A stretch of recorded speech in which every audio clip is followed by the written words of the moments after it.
if somebody else had fucking performed that song, I probably would have liked it a lot. Aww. I'm not big on her shit. She's a good writer. Shawn. She actually, when she applies herself, she is. You're being She's nice. Just, oh, fuck off. Well, that didn't last very long.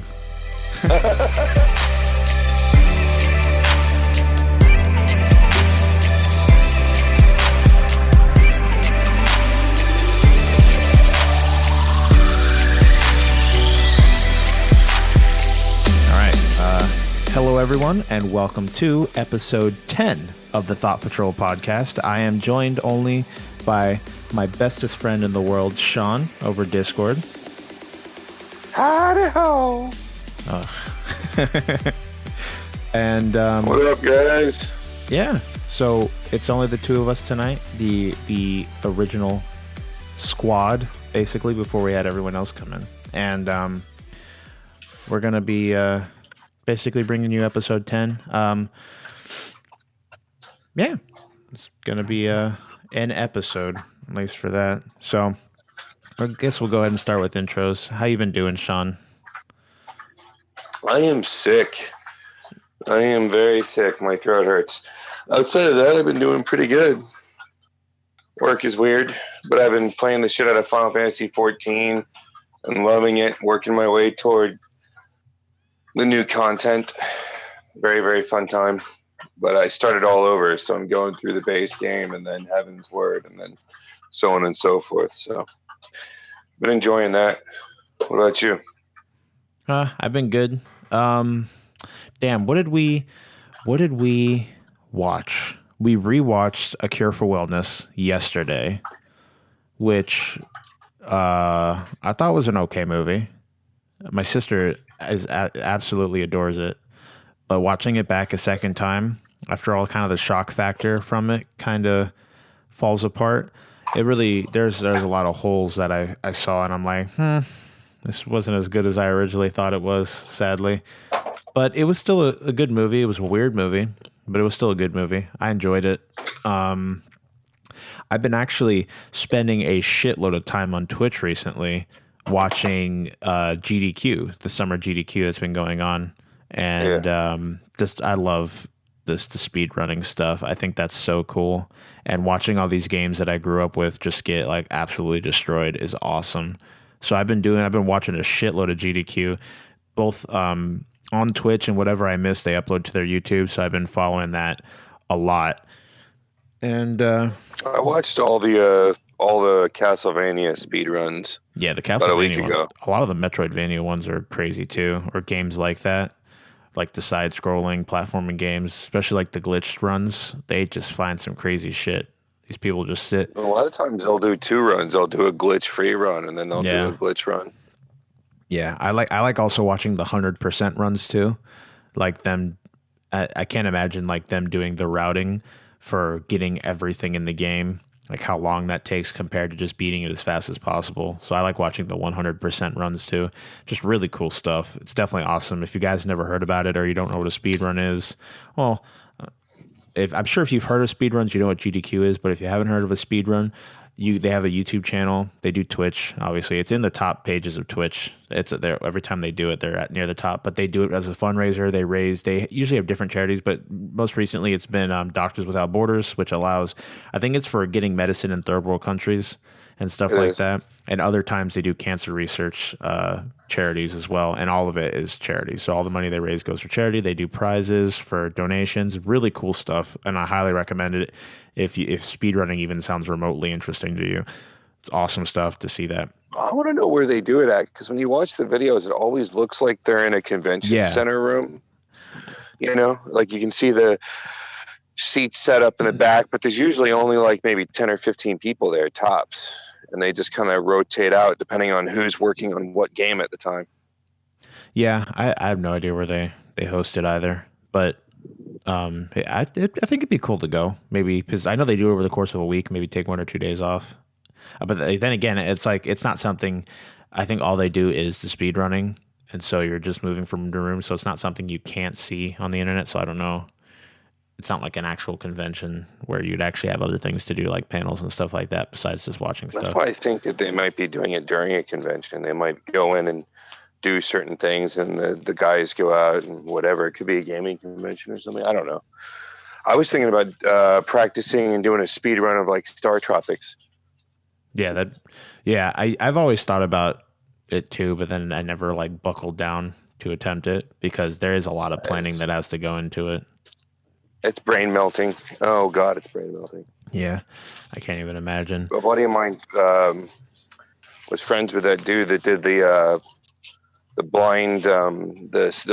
first blind Super Mario run, blindfolded. Oh damn, I can't even imagine blindfolded either. Thousands of hours to do the blindfold speed run.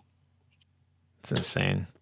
Yeah, just constantly getting the button presses and the timing down, and then you have to memorize the timing of button presses along with the sounds. Yeah. How long does it take to run through Mario? With like 20 minutes? Oh, like the original Mario? Something like that? Yeah. Oh, I have no idea. I could see it being that short, yeah, especially with the warp pipes. I think it's like 11 or 14 minutes or 9 minutes or some shit like that. But memorizing hundreds of button presses and that's just fucking crazy. It's not that far beyond if you really think about it, because you've played, hundreds of games in your lifetime and memorized all of these different presses. And if you played the games back to back, you could probably do it. But getting it flawless, that's intense. Yeah, definitely. It's also what was I going to say? Like that alone is its own beast, but I can't imagine people doing like 3D movement games in blindfold situations as well. Like just like thinking about it, the moment you make one incorrect step and you don't know where you are, you're fucked. Like it's really hard to like realign yourself back with the route you have set. I can't. It just sounds like something that's almost inhuman, the amount of time that they spend to do these and the amount of dedication they put. So if any of you out there, you do that stuff, let us know in the comments, man. I want to hear from you guys. If you've done it before, if you've ever attempted it, like that's some crazy shit. Kudos to you if you've ever done anything like that, because I can't put the time into that. I wouldn't be able to. I'd lose my mind. So, so you talked about Final Fantasy games I've been playing. Me and Tyler, not the Tyler that's on the podcast, our other friend Tyler. We've been playing some ESO, working through Morrowind. I've been trying to level up my character. I've talked about it. I talked about it on the After Hours, but I did recently get Elite Dangerous, so I've been going through that. And I mean, for space exploration, I think it kind of scratches that itch. But it is a very simple game. I'm not going to say it isn't. It's basically just a space flight. It's a space flight simulator that has. It's very immersive. A lot of the menus are contextual, so you're not ever put into a menu screen. A lot of it is done within the cockpit of your ship, which is really cool. Shawn, what is that? Is it like a dog lapping up water? Yes. That's exactly what it sounds like. I didn't realize you'd be able to hear it. He got thirsty. He's been quiet and well behaving, and he just wanted to go get some water. And I was like, sure, we'll get some water. And then he proceeds to drink as loudly as possible. I don't need a girlfriend. I've got this dog. He does the same shit. Oh man. But yeah, I've been doing that, and like I said, you got a huge system to explore. I think it's cool that they do have a complete replica of our solar system within the game that you can visit. I'm technically currently going the wrong direction from that. I'm going towards a nebula that I found that was marked on my map. But we were talking about it in the PlayStation party, and I have to complete it's like 300 something light years away. So I have to complete 74 light speed jumps just to get there. And it's just it's quite a. But the thing that in No Man's Sky was the same thing, and I'm gonna utter that horrible name just for a little bit to kind of give a comparison. But the problem I had with No Man's Sky, and that made this so annoying and tedious, is the fact that you're surviving. You're not in an area where even though there's technology, there's not a place you could visit to just straight up buy gas or fuel for your ship. You have to get resources and mine them, or you could buy the resources and hold them in an inventory, it became very tedious because you jump a couple times and I'm out of energy, and I have to sit here and mine asteroids for 15 minutes before I could jump again. Where in this game, you just land at a space station, and then you refuel, you pay credits, you refuel, and you're good to go again. They streamline it so they make it where it focuses more on the exploration. So if you want to do that, you're not punished for attempting to do so, which makes it a lot easier to do these huge jumps. It makes it a lot easier to attempt that and basically have these like insane, practically road trips that you do in your ship. And it has the same stuff with No Man's Sky. You can upgrade your ship. I think it's a bit more in depth with the customization that's available. You could have hard points on there, which are like weapons. You could change the weapons that you have. You could put mining lasers on there. You get different ships. There's ships that you could actually hire crew members that will operate inside of your ship. So you could have a crew of a couple people that are like NPCs, and stuff like that. They do have landing on planets. That's the only thing that it doesn't have compared to No Man's Sky, where there's vegetation and animals, and it's all procedurally generated.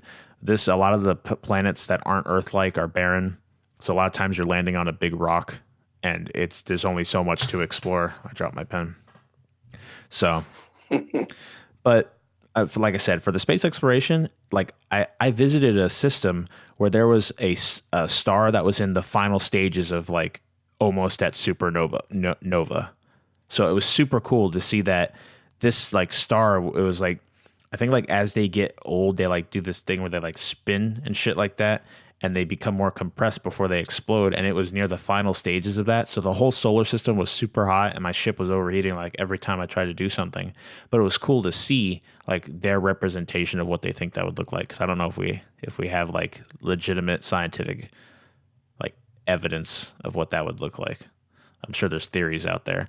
But that it's just so cool.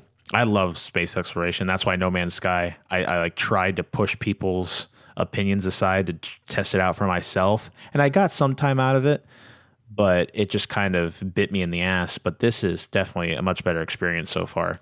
And I'm loving it. I'm all about the space exploration stuff. That shit gets my dick rock hard. So definitely enjoying it. So yeah. I'm glad you're doing good, Shawn. Even though you're a little bit sick, I'm glad you have come to join us. Everyone else has abandoned us this week, so it is just me and Shawn, as I said earlier. And I'm going to go into a little bit of some clerical stuff. As always, we have our Discord, which will be in the description below. If you like our content, please subscribe either on podcasting services or on YouTube, our home base. Leave a comment if you would like to talk to us. If you have any questions for a future podcast, you could leave that in the comments below. Any type of discussion you want to have with us, we'd appreciate it. We also have our Twitter at Thought Patrol PD, where we will be bringing updates to you guys if you'd like to follow us there. And yeah, so just try, if you have the time, feel free to connect with us, and we'd love to hear from you guys while you're out there. Again, I've said it before, but one of the biggest things for up-and-coming content creators is to hear from their community, no matter how small it is. And I appreciate, I have no idea how to say his name, Harris Spino, but he's also followed us on Twitter. I apologize if I'm mispronouncing it. Here, give me 1 second. I'm gonna give because his Twitter's an actual thing. So I'm gonna give a legitimate Edgar Herrera. If you out there, you've been talking to us. I know you're from the other podcast community, but I appreciate you for leaving comments, for hanging out with us, and for everything you've been doing for us. I really do appreciate that. So a little shout out to him. He's awesome. And we're going to go ahead and get into our segment. It's going to be returning from last week. And this is Germany or Florida. So we've talked about these before, but this is basically I pull an article from the internet. I'm going to read it off. We're going to have the host guess what they think it is, where the article's coming from, and then after we go over some more stuff, I'll reveal the answer later in the podcast. So we're gonna go ahead and start, and then Shawn, you go ahead and listen as well, and then I want to see what you think where this is coming from. So, would-be carjackers could not drive the stick shift. Police say 2 would-be carjackers almost got away with a vehicle in blank. The problem, they didn't know how to drive a stick shift. The blank owner of a blank, I'm trying to not give away this while I'm reading. You know, they have Reddit posts that you can do this, and what do you think I'm using? Having to omit anything. What do you think I'm using? It still links you to the article, though. Okay. So it doesn't have the thing with the stuff omitted first and then link you to the article? That's lazy Redditing. Yeah, it is. So I guess I could read the Reddit article. This says 2 carjackers attempt carjacking, can't drive stick shift, and they end up evading police on foot. 2 men carjack another man who was talking on his phone in his car. The carjackers could not drive stick shift, and when the police were called, the perpetrators flee on foot. So I was just looking at the actual article that was written and where it was coming from. Yeah. Florida. All right. We'll mark it down. All of you out there, let me keep that answer in your mind. This one wasn't as crazy as last week's, but again, we're going to go down the list as we go through them. So for the future, yeah. But Shawn has marked Florida, and you out there, save that answer. We will come back to it after we go through our. We're going to go through another segment that I'm adding. I don't even call it a segment, but it's just something I'm adding to the podcast, and we're going to talk about the top box office hits for this week or the week. Well, we don't have the information for the week coming up, but we have for the past week, obviously. So for the week of June 30th to July 2nd, although this is a bit later, but at number 1, we have Despicable Me 3, sadly. But it has grossed out, right? Yeah, Spider-Man is out, so it is probably doing a shitload. But like I was saying, this one is it hasn't updated for this week yet because we're still near the end of it.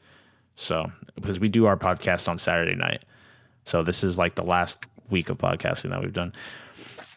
So they had at number 1, they had Despicable Me with $72 million. Number 2 is Baby Driver, which I've heard nothing but good things about. Like it's doing well in the office too, but like everything I've heard about Baby Driver is that it was a really good film. It didn't look good from the trailer to me. I didn't think it looked too like nothing special, but I've heard that it's just very well done.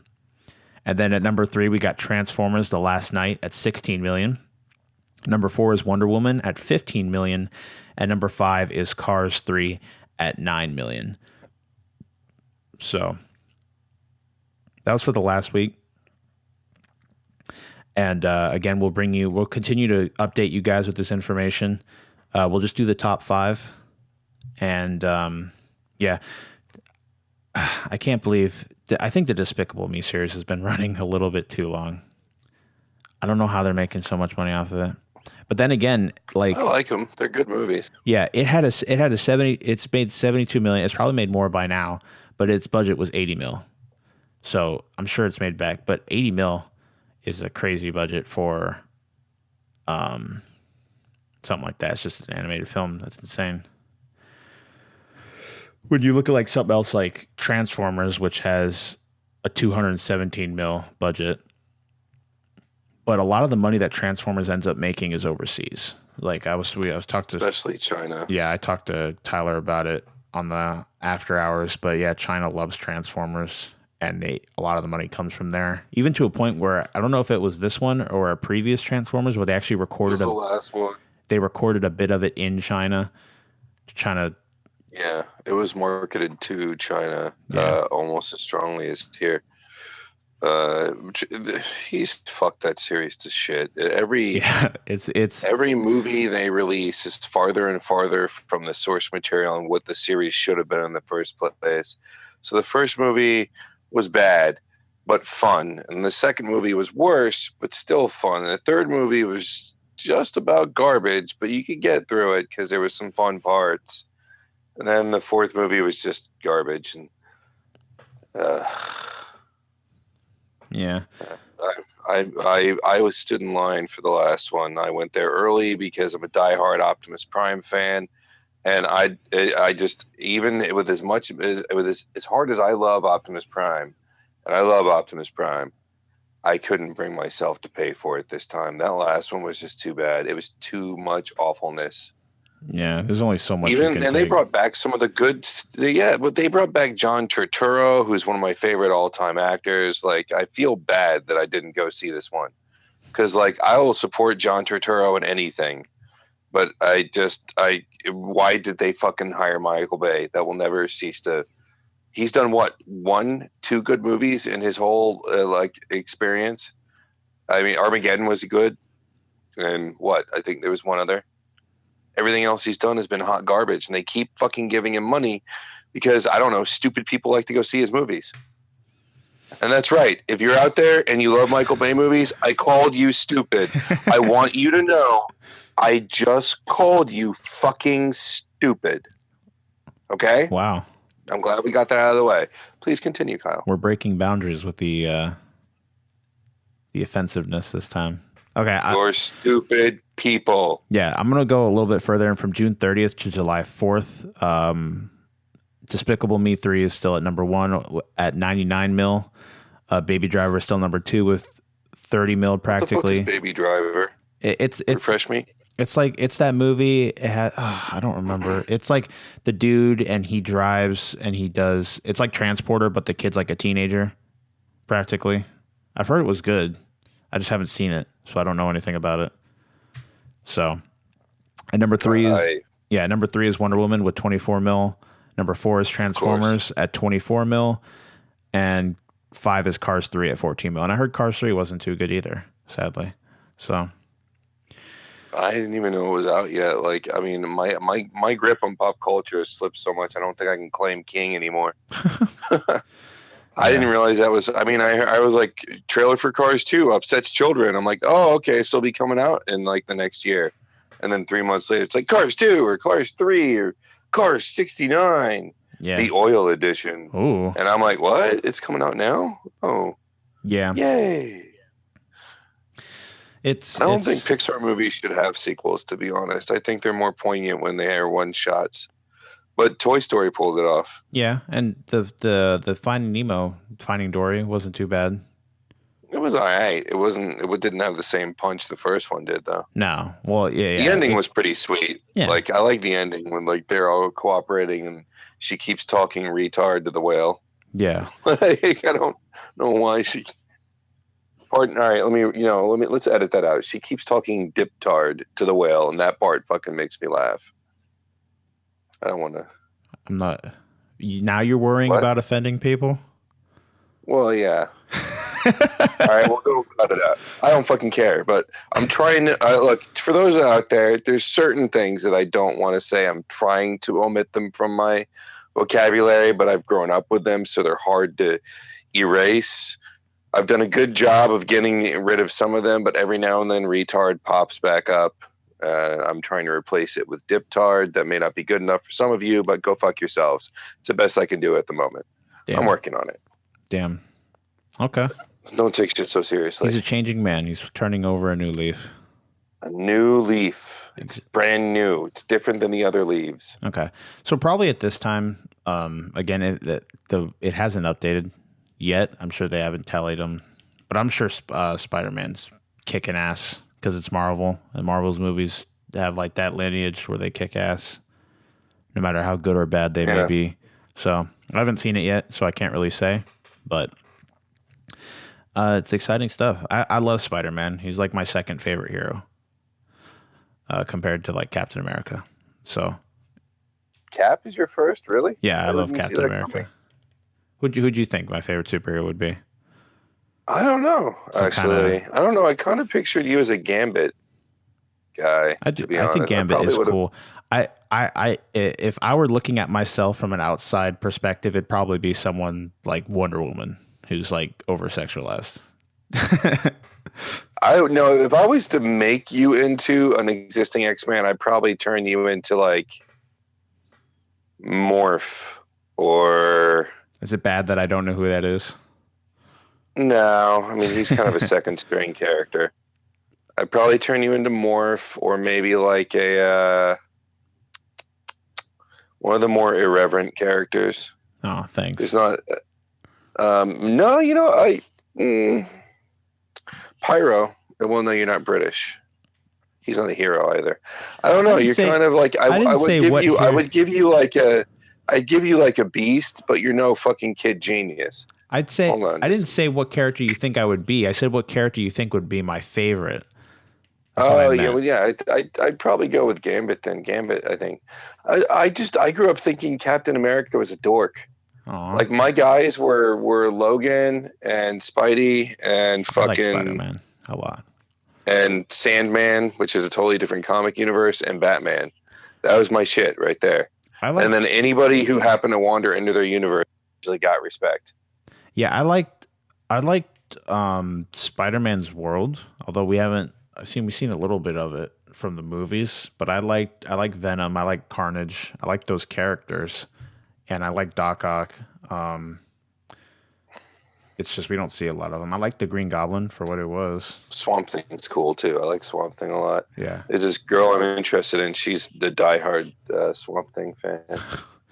They had some really great artwork on the Swamp Thing covers, and Swamp Thing bordered into horror areas, so it didn't cross over a lot with the other comics, even when it was supposed to exist in the same universe, just because it didn't work with those more superheroic type stuff.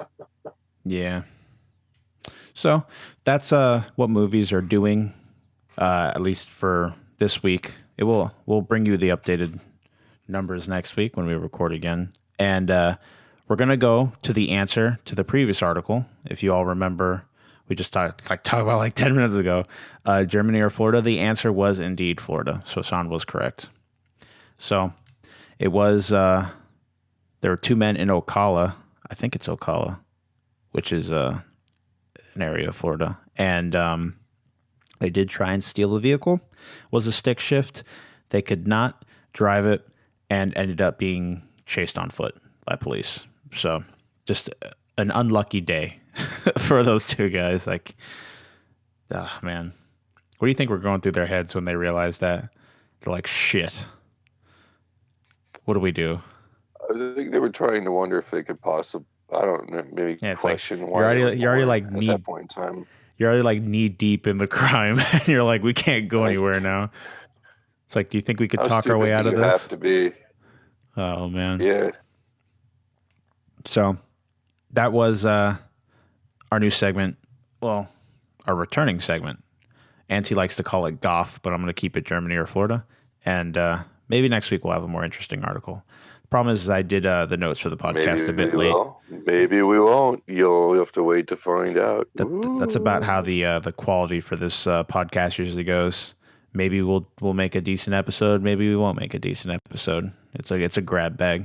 So this would be where we would do reviews. We're gonna start a review corner section as well, where if we have something, I'll have the host watch and then we'll review it, give our ideas. We were going to review Koe no Katachi, which is a silent voice, or the shape of voice, something like that. Those are the alternate names for it.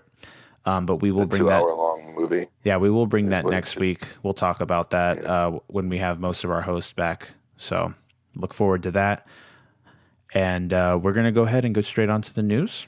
We're about half an hour in, so we did a good job bargaining for time. I have something for you to talk about. Okay. What we'll do is we have a split crowd. Oh, come on. Well, I was going to say it's a review thing now anyway. Well, okay. I was going to say, because maybe just save it after we do the news articles, get that out of the way, and then before we do our main topic, we could do that. But it's up to you. All right, whatever makes you feel sexy, baby. I was going to say, just don't forget it if I do go ahead. Like, if I come back to you later. It's just looking at something critically. Okay. I'm going to come back to you, and I want to make sure you have that. So we only have a couple articles. Not much has happened in the past week, so we're going to go over what I thought you guys would find interesting, just some of the bigger stories that have happened over the past week. And we do have basically, how am I going to say this? We do have dates for Destiny 2's beta now. They recently revealed a launch trailer over the past week, and this is Destiny 2's beta trailer showcases what is included in the beta. So we have later this month, it starts on the 18th of July, we have the Destiny 2 beta. Now, this 18th start date is for people who pre-ordered the game. The way it's going to operate is on the 18th of July, we will have the closed beta start, and it will run to the 23rd. On the 21st of July, the open beta becomes available, and then it ends on the 23rd. So if you pre-ordered, you get 3 extra days with the beta. And if you didn't, you only get 2 days with the beta. So, in Destiny 2's beta that will be coming up later this month for console players, the developer Bungie has now revealed what it will feature. Whether you're interested in PvP or PvE content, there will be something for you to do. In the new trailer recently released on their YouTube, the studio announced that Destiny 2's beta will give players access to several parts of the game. You can play through the opening story mission called Homecoming, which Bungie showed off at E3 2017, and you'll also be able to play the Inverted Spire Strike mission and jump into Crucible competitive multiplayer. In the weekly update, Bungie further detailed the content that players will be able to access. In Crucible, you can play two modes, Control and Countdown. Control is a traditional domination style mode, while Countdown is an asymmetric attack and defend mode.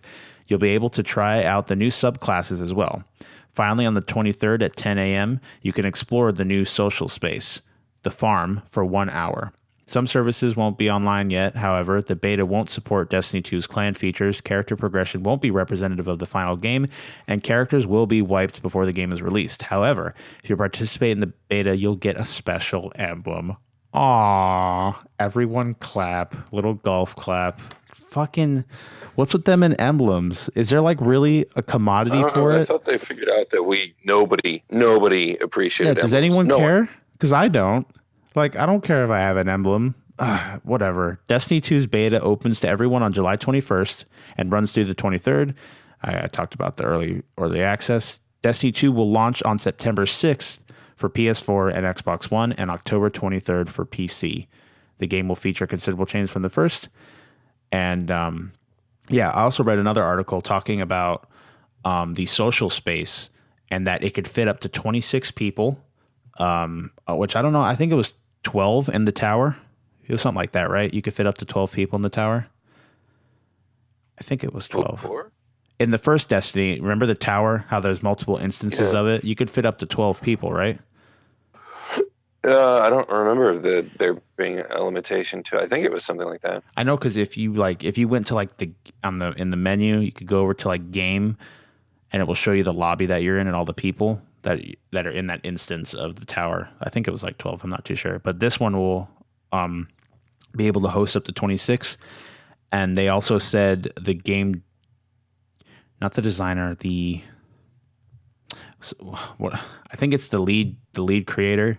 He talked about the farm, which is the new social space that will be replacing the tower, and that as you play the game, that depending on where you are in the story, the area will look different. There'll be more or less people. There'll be different NPCs, and it'll feel more of a lived-in area than the tower where it had the same NPCs, and the only times it looked different was on events. So that's cool.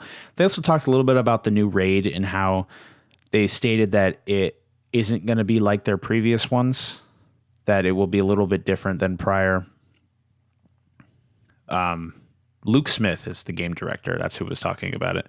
So Destiny 2's game director Luke Smith has teased the upcoming shooter's first raid, Raid 5, as it's known only right now, will be set in a place that players believe is real, Smith said in the new interview. He added that his raid, for whatever form it takes, will be unlike the 4 that come before it. Raid 5, when we looked at it, it was about building a place you believe is real. That was our priority, he said. A place that you believe could exist. It's unlike anything we've done. The team is incredibly talented. It is a joy to see them work. So the Destiny 1 had 4 raids, as we know. It was Vault of Glass, Crota's End, King's Fall, and then Wrath of the Machine was the last one. So this will be the 5th raid, and I want to see a larger party size for raids. I don't think we'll get it because the normal party size is still 3, but that'd be cool to see a raid that instead of having 6, maybe 8 to 10 people.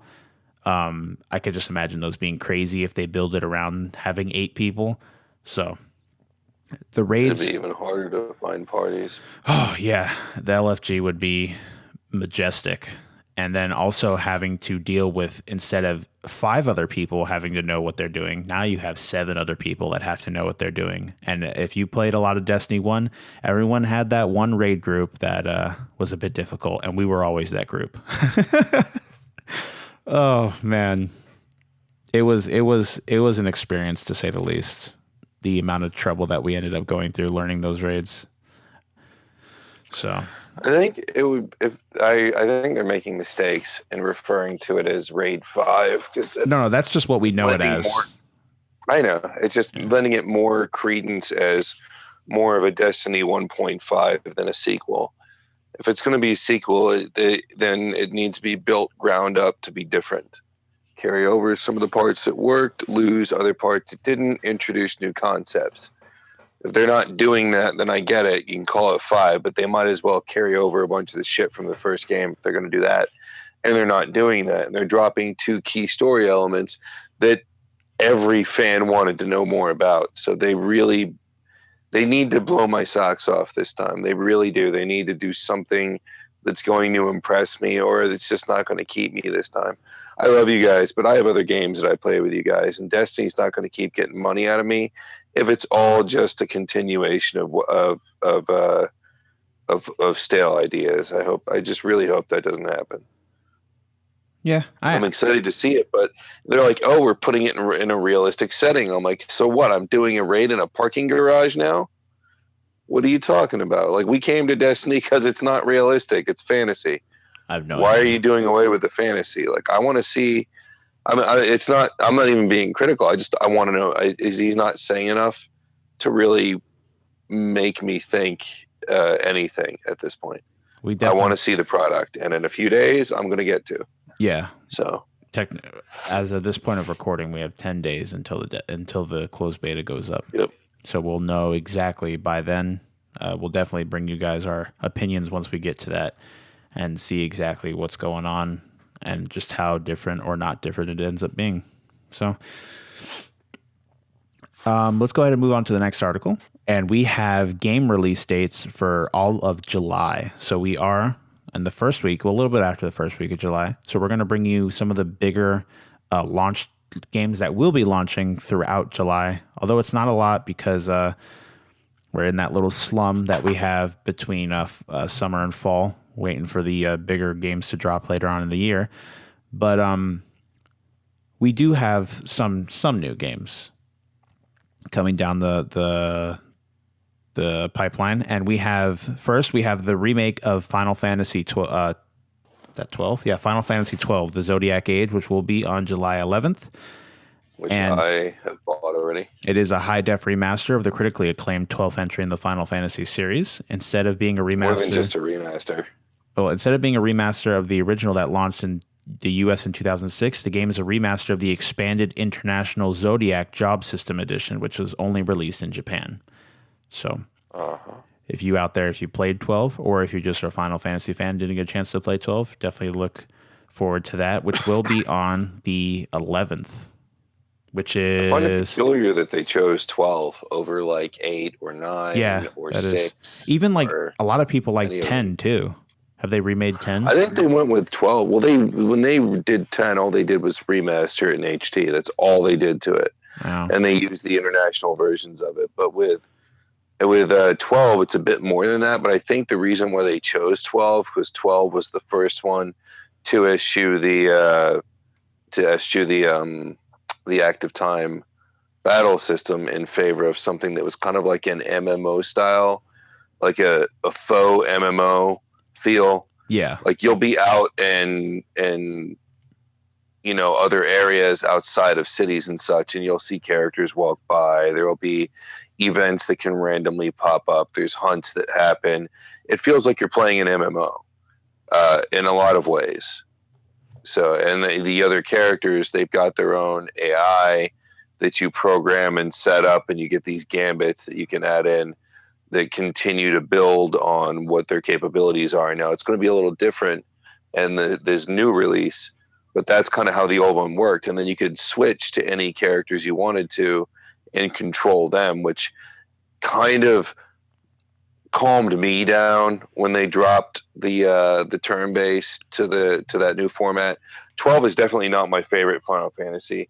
What I liked about it was the wealth of things that you could do.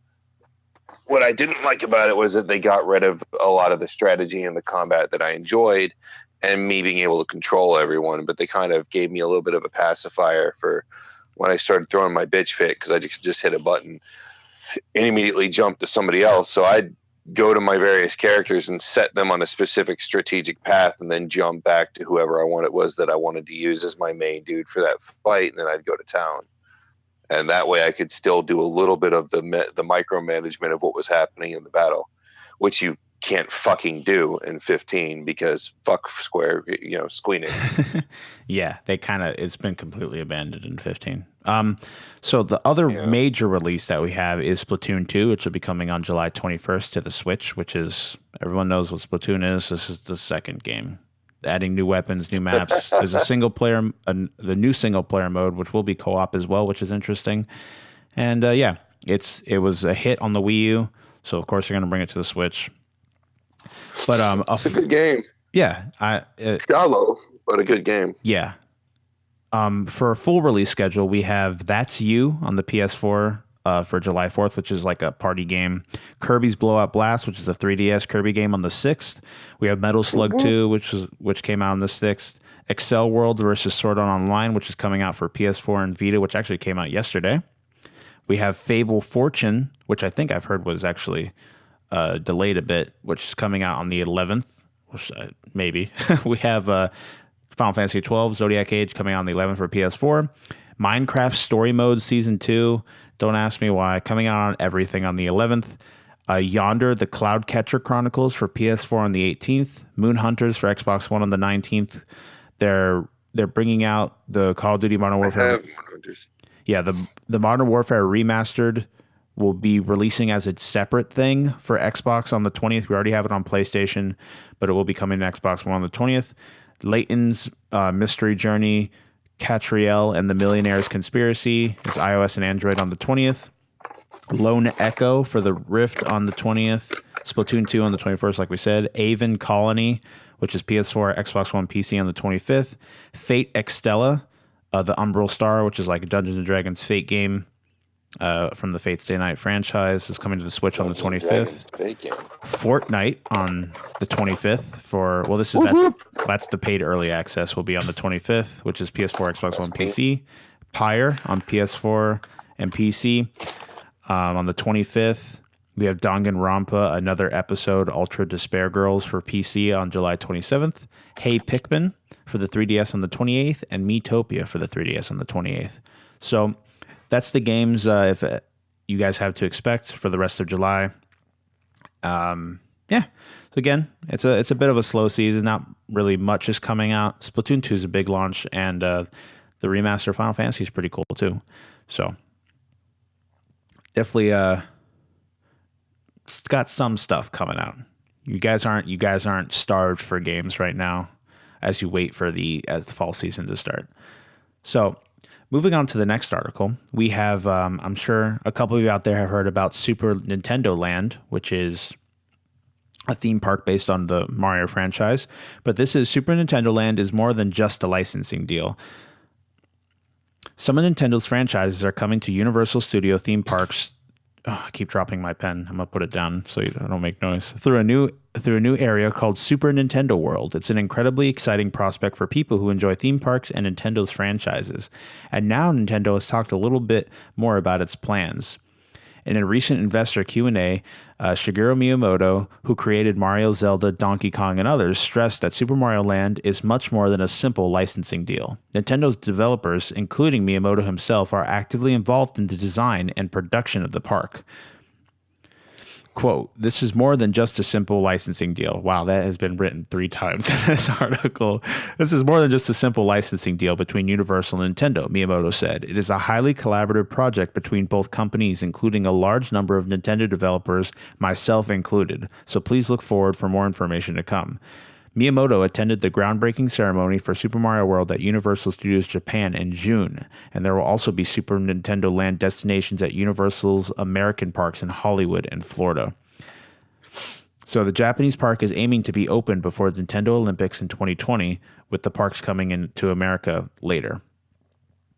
So that's cool. I've heard that because this podcast comes out of Florida. So I've heard that for the Universal Land, they're removing a lot of the Marvel stuff. Not necessarily all of it, but they're moving a lot of the Marvel stuff because it's now owned by Disney.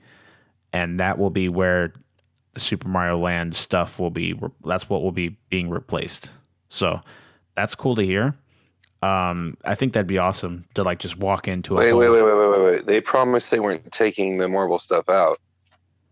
Well, that's just what I've heard. I don't know if that's confirmed. But if that's not the case... Oh, I will riot. I have been born and raised and spent my entire youth in those 2 parks. They take my shit away. I'm going to cry. I mean, they might I will fucking cry. Do you have any idea the memories I have there? Oh, yeah, I'm sure. It's a really cool area. And it's like... Also, it's fucking Universal. They could clear some area to make a Super Nintendo Land area. So it might not be the case. All that stuff is very old. They might not touch it. That's just what I've heard. I'm not entirely sure if that's fact, but it's definitely interesting to see what Universal does. This is cool. I'm excited. I love Mario. I don't know if they'll be moving Universal. I hope not, because we just went there not even a couple months ago and to go see it, and we went through that area and we did Hulk and all that other stuff. So I hope they don't touch it. But that's just what I've heard. But yeah. The Universal Studios in Japan is fucking awesome. There's so much cool shit they got over there. Like they have like an Attack on Titan area with life-size Titans. They have a Super Mario Land there now. That place must be awesome to visit. It'd be really cool to see that. So yeah, that's what's going on with Nintendo doing their thing on top of disappointing us with SNES releases and stuff like that. So God damn it, Nintendo. Sometimes they make me happy, sometimes they make me sad. It's a very love-hate relationship.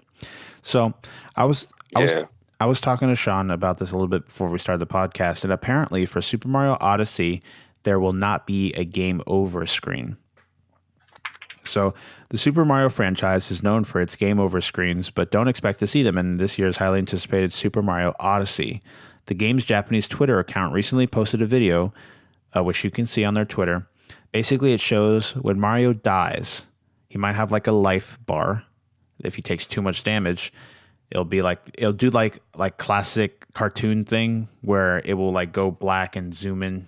He basically like cuts away, but the way it does it is there'll be like a circle that will basically, you know what I mean? It's like something that you see out of a cartoon. I can't sit here and explain it with words, but and then you lose coins basically. So they've also explained that there are checkpoint systems, but there will not be 1-ups or a life system. You just lose coins. So it's definitely interesting. I know you talked about it, Shawn, that they've been slowly removing game over screens or ending things or something that could basically make someone feel it wasn't bad. Slowly. They worked that shit out for the most part a long time ago.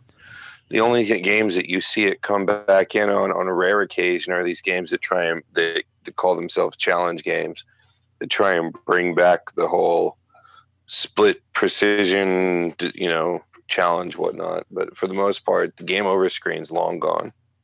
It's been gone for a while.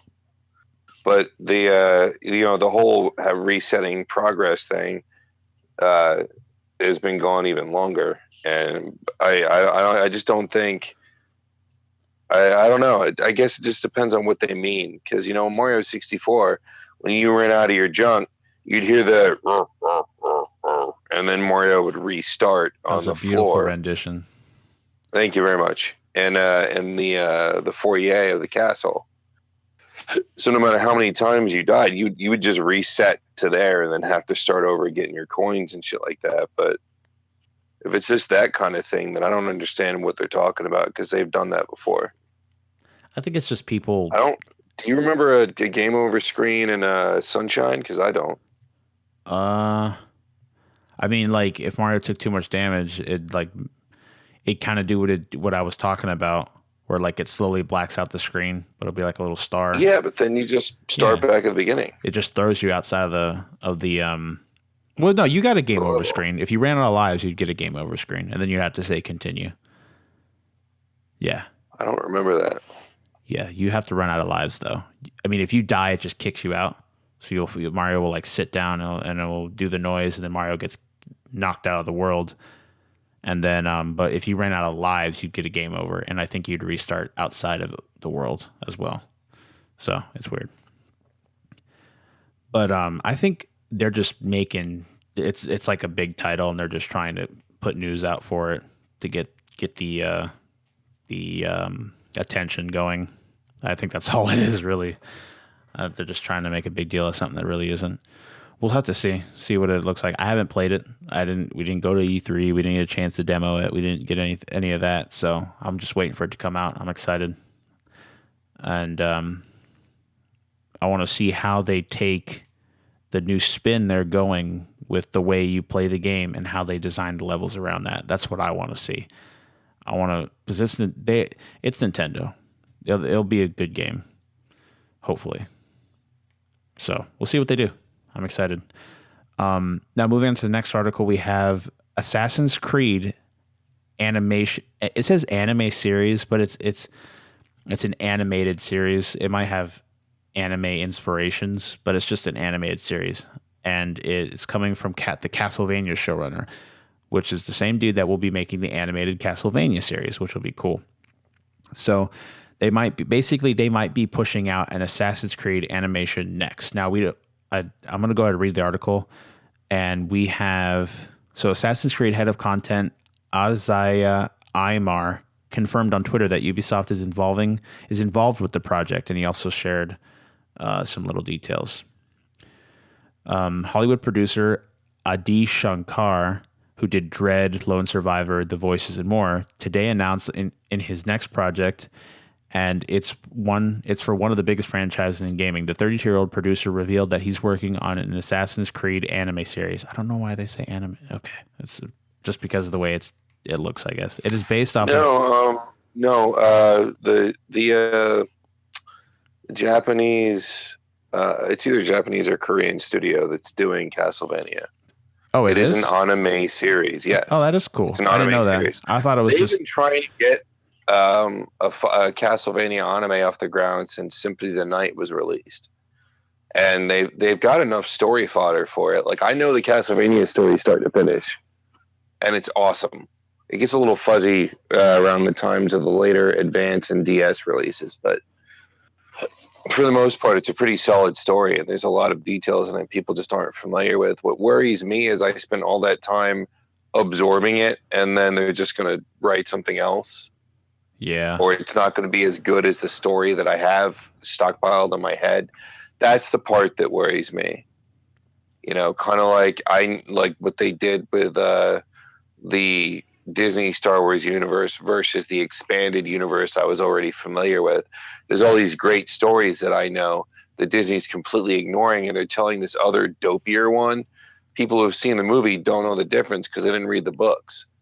But I'm sitting here going, holy fuck, this could have been so much better than what it is. But you guys are happy with it because you don't even know there's other alternatives out there. So I've got to try, and I don't know what I've got to do because Castlevania is my favorite video game franchise of all time. So it's going to be a struggle for me. Like, I'm terrified to watch it because what if I hate it? Are they going to stick with canon, or are they going to rewrite it?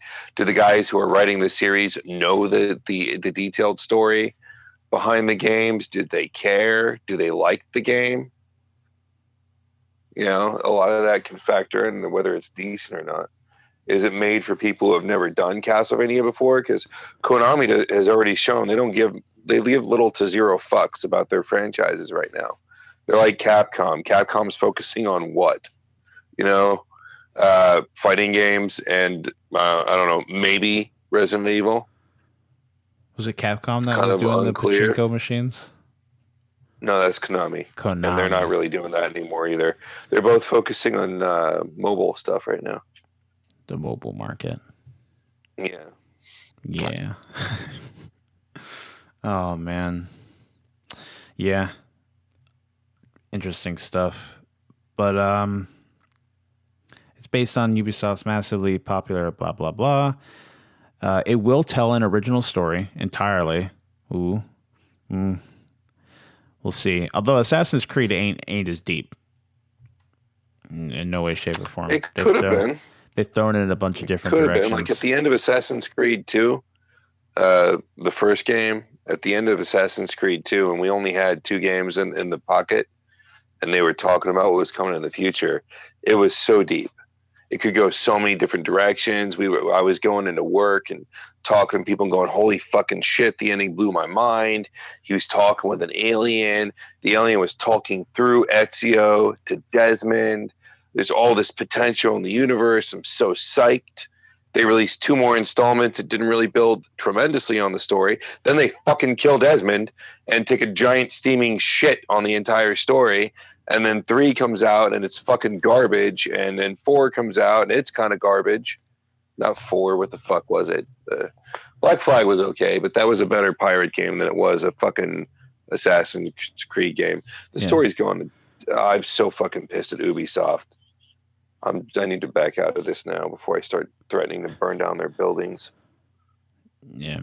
I wouldn't do that, guys. I don't burn down buildings. I'm just saying, like, they fucking make me angry. They're like, They'll listen to him.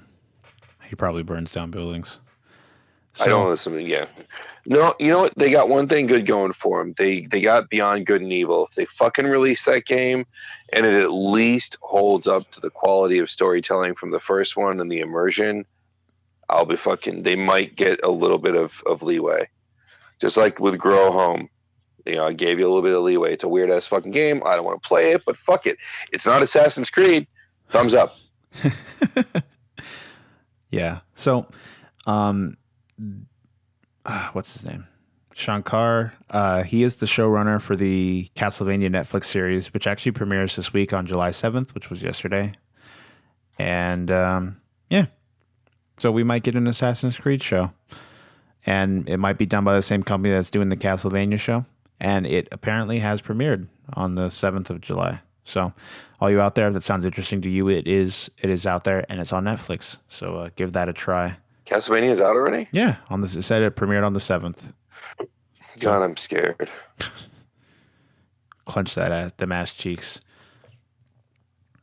So let's go ahead and move on to the next article. And I have this one written as a doc as Five Nights at Freddy's Could Eat My Ass. And this is Five Nights at Freddy's 6 was announced and then canceled.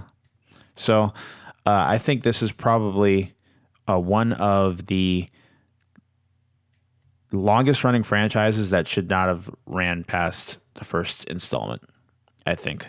And I don't know why this Scott Cawthon guy is still doing this. I know he's trying to milk it for what it's worth, in all honesty.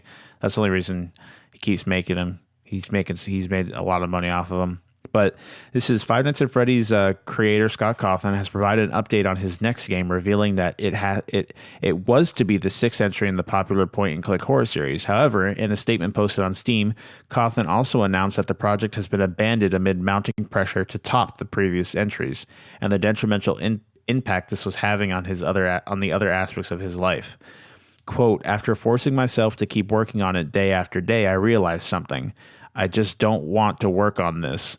With each game's release, I think the expectations get higher and higher for the next, and rightfully so. Each game should be better than the last, but the pressure starts to mount, and I fear that I've been neglecting other things in my life for the sake of trying to keep up with those mounting expectations. So after giving this a lot of thought, I've decided that I'm going to stop working on it.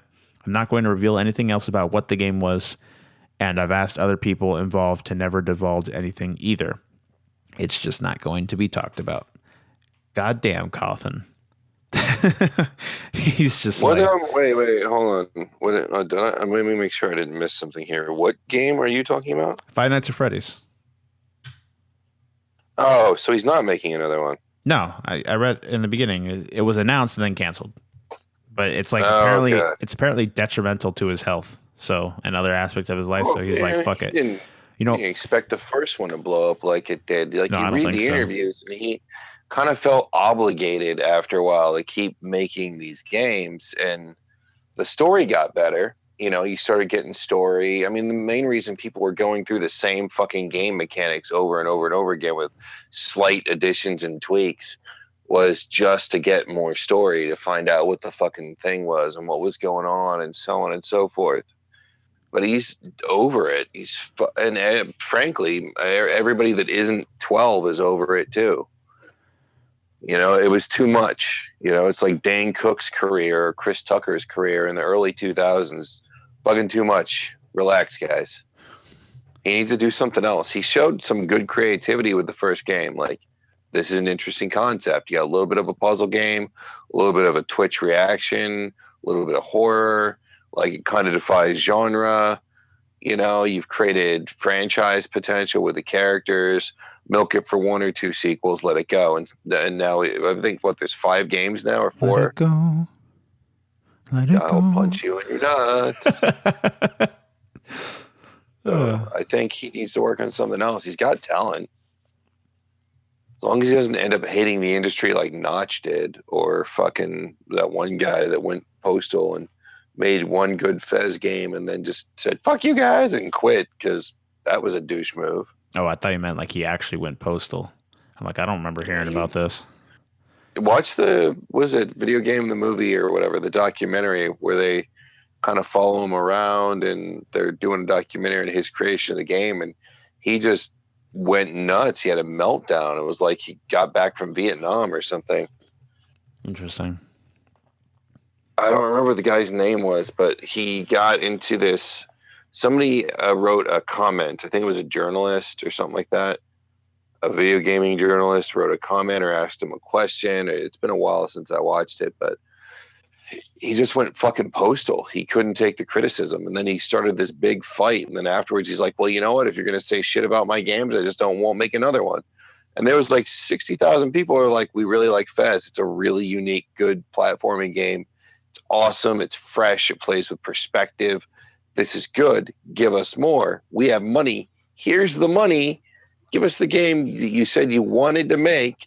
And then he's like, no, this one guy hurt my feelings. So I'm going to go cry in a corner and not make games anymore. I quit video games. I was like, wow. You know, like I honestly, as much as that first game had a lot of genius to it, we don't need people like that in video gaming anyway. You have to have a thick skin. You can't be like Sarkeesian or like that dude and start crying the moment something doesn't fit your agenda. Yeah. It's not how it works.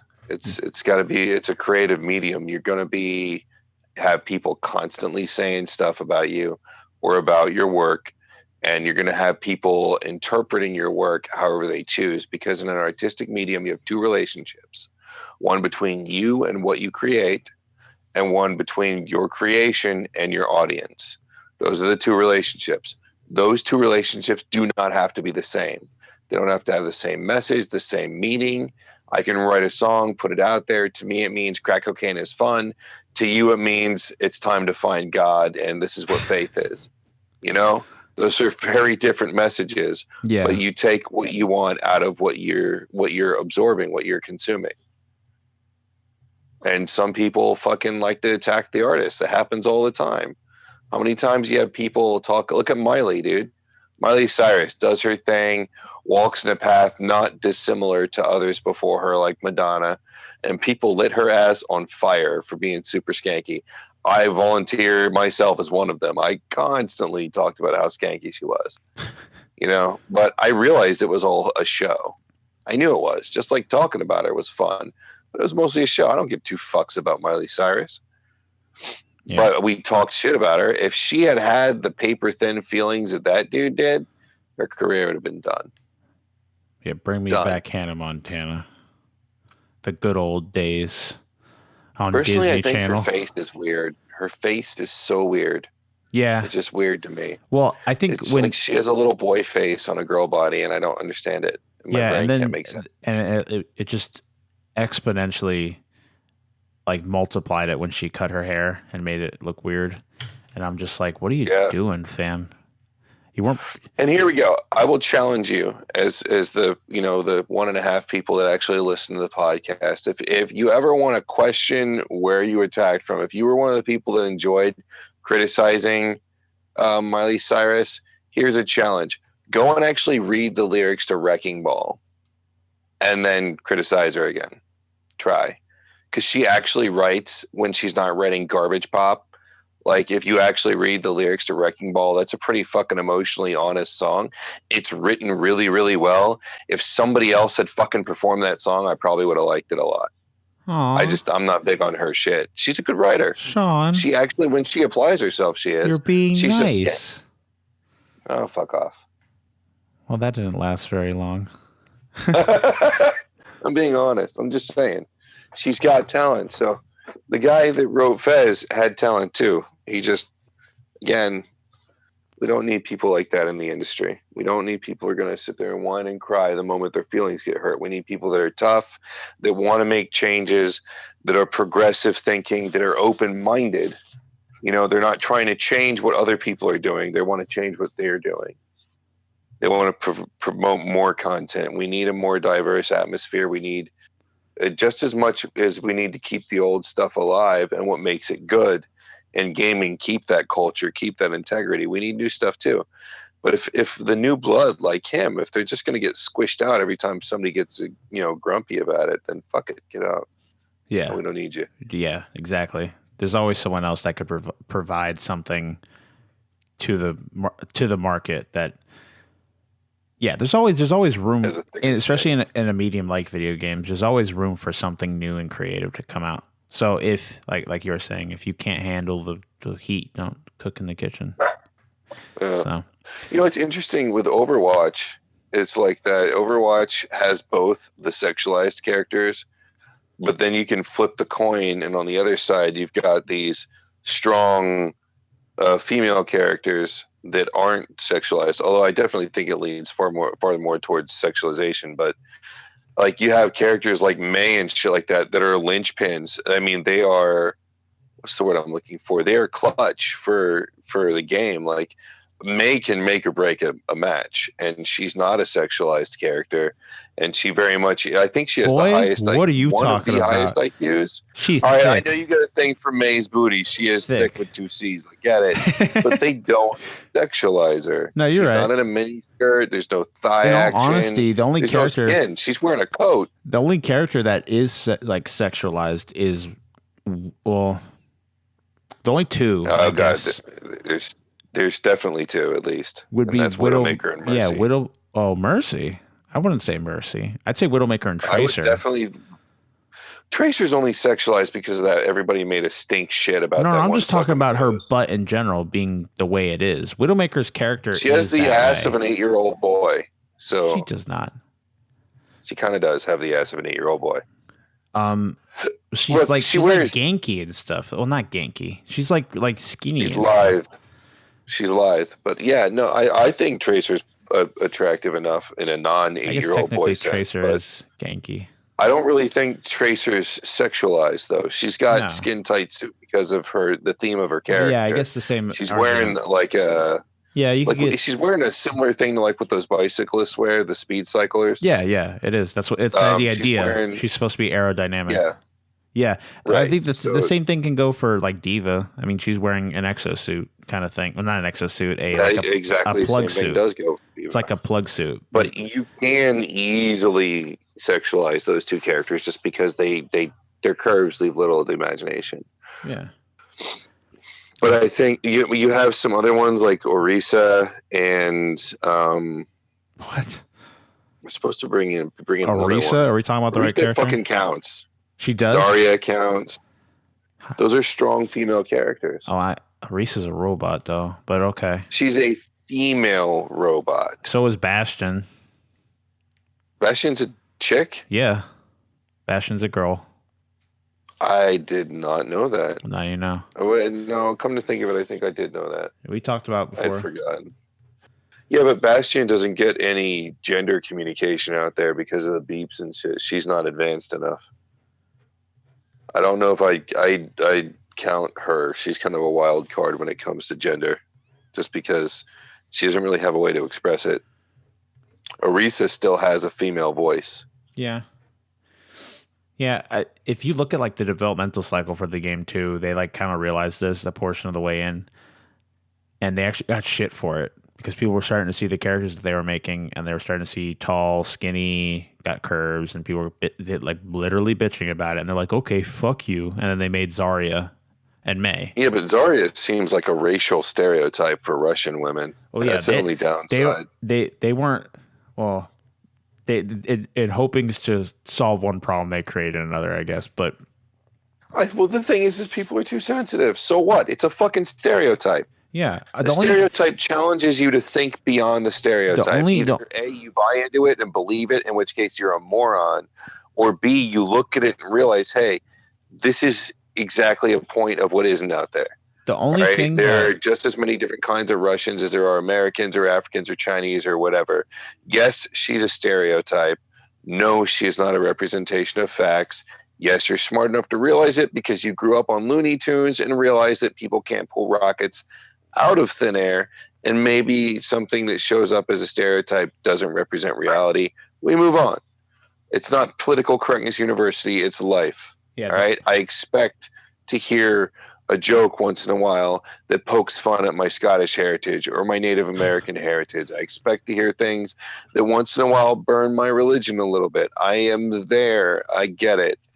That doesn't mean I'm going to fucking get my panties in a knot when I see something that doesn't fit my politically correct worldview. I'm going to sit there and understand this is not a representation of reality. This is satirical, or it's a stereotype, but that's all that it is. It doesn't have to hurt me, and it doesn't have to dictate a negative view for my world or where my world is going. I lead by example. I don't lead by bitching and lawsuits. That's just fucking annoying. Yeah, the only accurate, I say, complaint that I felt was justified would be the one for Tracer, because in all technicality, the dude had a point where it wasn't her character type to be flaunting her butt the way she did, in that thing. And in that case, I don't think that was a butt pose, dude. All she was doing, dude. I mean, that was a butt pose. There's two other characters that have the same thing, but yeah, I don't. And I the don't other really character that has think that it was a big deal. Personally, the other character that has that is Widowmaker, and she's like Tracer. Doesn't Hanzo have one too? He might. I don't know. I have no idea. But like I just understand the point. He wasn't complaining that she was sexualized. He was just complaining that didn't fit the way her character was, which I understand that. I didn't say I didn't think it was right for them to sacrifice their creative right to make what they want to appease somebody, but I mean, it was ultimately their decision in the end. They could have just said "fuck you" to that fan, but they decided to change it again. And to say I didn't see it being counter to her character because she is kind of flirty, but I mean, it's a very light, superficial flirtiness. And technically, they said it was a small "fuck you" to that person because the pose that they changed it with was a pinup pose from a pinup model's pose. Which it's still got that footloose and fancy free Tracer feel. Yeah, but I think I don't know. I think it's a little corny. It's under the bridge at this point. It's not. It doesn't matter really. But let me go into the last article before we get on to our main topic. My original point was that Overwatch balances the thing, but in reality, I guess it doesn't balance it as perfectly as I wanted it to. Now that I think about it. Yeah. But I think they're getting there. They're supposed to be adding another female character, and I think she's also going to be an Omnic, and that's going to be a little weird. Like their original plan was to take what's-her-face, Winston's AI, and to turn the announcer into a character. But since they've released Orisa, I don't know if they're going to do that now. Like another female Omnic? We have no idea. That's going to be 3 female Omnics. Like that's not exactly fair to human side of the equation. Yeah, it is. It's again. I think they should just make the characters first, release them, and then if people complain, figure out something after that. But it's Overwatch. I think the reason that there's so much heat coming towards it too is because it's so popular as well. Like if it wasn't as popular as it was, there'd be nowhere near as many bitches coming towards it because there wouldn't be as many people playing it. So they just got to kind of deal with it being in the spotlight for as long as they have been. But let's go on to the final article real quick before we move on to our main topic. And we have 2 new games based on Netflix exclusive anime announced from Netflix to PS4. Today at Anime Expo, that was actually a while ago, that was July 1st, Bandai Namco announced 2 new games based on Netflix exclusive anime series. That sentence did not feel like it was worded properly. Okay, the first Little Witch Academia Chamber of Time, which, if you have any interest in anime and you have a Netflix account, I highly recommend Little Witch Academia. It's very good. They have the 2 OVAs on Netflix, and they also, Antony said last week, I think, that they recently started to add the series on as well. Basically, the best thing I could compare it to would be like Japanese Harry Potter. It's not exactly that because it's nowhere near as serious, but it gives you that same feel of like a whimsical dealing with magic, and they have like spell books, classes, all that stuff. It kind of fills that nudge or fulfills that nudge as well. And it's adorable. It's a really good show. It's very, especially the original 2 OVAs they created. They're very good. And it was basically what pushed Trigger, the animation studio, into what they are today. And it kind of put them into the spotlight. So that's really cool. So they're apparently making a game for that, which is a beat 'em up style. It's going to have an original storyline inspired by the anime, and it will have obviously the main characters, protagonists, and other main characters will be available. It'll be coming to PS4 and PC in early 2018. And with like it being a beat 'em up game, they kind of do that weird thing where they don't stick to the 2D graphics because they can't really. Because it's a free flowing like 3D movement styled beat 'em up game kind of, so it's like got the weird 3D animation modeling to it. So I've seen a little bit of it. I probably won't get it. I don't really care. But yeah, Trigger's the same studio that made Kill la Kill and Kisniver, 2 good shows. And Trigger is also, I've heard this before. I think this is true. Trigger is an offshoot of Gainax, which is really cool because Gainax is what was the shows that brought us Evangelion, and eventually they also brought us Gurren Lagann as well. So that's pretty cool. And again, it's a good show. I think you'd like it, especially if you like Harry Potter, you like the idea of Harry Potter. I think you'd like Little Witch Academia. And then the second game we got is a game based on 7 Deadly Sins. It's an action-adventure game based on that show, and that will be coming to PS4 in early 2018 as well. Again, anime games don't really they're not always amazing games. I'll buy you some more tomorrow. Who? Bruh. Oh, sorry, I thought I was on mute. My bad. Oh, jeez. I'm a terrible friend. What can I say? And then he mutes himself. Wondrous. All right. So yeah, definitely. If you're a fan of either of those shows, you got something to look forward to in early 2018. So, and that I'm looking forward to the beat 'em up. Yay! Yeah, beat 'em ups again. Anime. I love beat 'em ups, dude. Beat 'em ups are great. Yeah, but like, I don't know. Anime games aren't always the best because they're either they don't have a big enough budget, or they kind of fall to something that doesn't keep you interested the whole time. I don't know. What about ones that are like anime inspired but aren't based off of an anime? You've got the whole Toho series, the Bullet Hells, and then they created 2 fighting games out of that. They were moderately successful. They've created a adventure game kind of like Zelda or Darksiders. That was fan made for Toho. You can actually buy it on PSN. I think you can buy it on Xbox also. I'm not sure, but I know it's on PSN because I bought it. Interesting. Yeah, I mean, I like those games. I like the Bullet Hell style of games too. I think those are fun and interesting in their own way. But like, if you look at like other games, like well, even like the Miku games, the Project Diva games, they do exceedingly well when they're released. So it's we'll see how well they do. It all depends on how well they make the game. So I just don't think I'll get them. So Shawn, earlier you were what was I gonna say? Oh my goodness. Well, Shawn's gonna present his whatever he had to say earlier, and then we'll move on to our main topic, which will be talking about Doomfist, which was recently released into Overwatch's PTR, and we'll talk a little bit about him and what we think about him and stuff like that. So, Shawn, what were we gonna present earlier? Oh, I was going to say there's the big movement in the last 10 years has been zombies and virtual reality shows, right?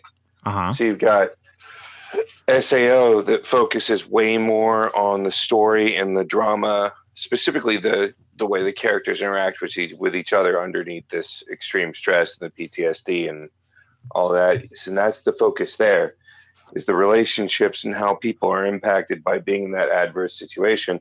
Any other focus on reality or what makes sense to that universe or being a cohesive, even a functional video game really is kind of out in left field. If you really think about it, and you place that situation in the real world, SAO would never happen. It couldn't happen. And even if they did get trapped in and the government couldn't figure out a way to get people out safely, you would never have a sequel. You would never have VR headsets that could jack directly into a brain anymore. You wouldn't have any of that technology. That shit would be rolled out harsh. It'd be banned, most likely. You know? So you have detractors of SAO just attack the characters, and they attack the concept of the story, and they attack the reality. And they, like, I've watched a lot of commentators and talking heads just tear it apart. But I really felt that series. I really, really enjoyed it. And I think it's interesting to see a dichotomy pop up in the anime community of the intellectuals who normally I am a part of, who are, poo-pooing SAO, and then the I don't know what you'd call them, the status quo kids who are all like, yeah, I love anything that's hot right now, like, which is what the intellectuals are normally attacking. They're like, oh, poo-poo Naruto and poo-poo Bleach and so on and so forth. And, SAO kind of fell into that because it does have, some glaring flaws, but you don't watch it for that. That's not the reason why it's valuable.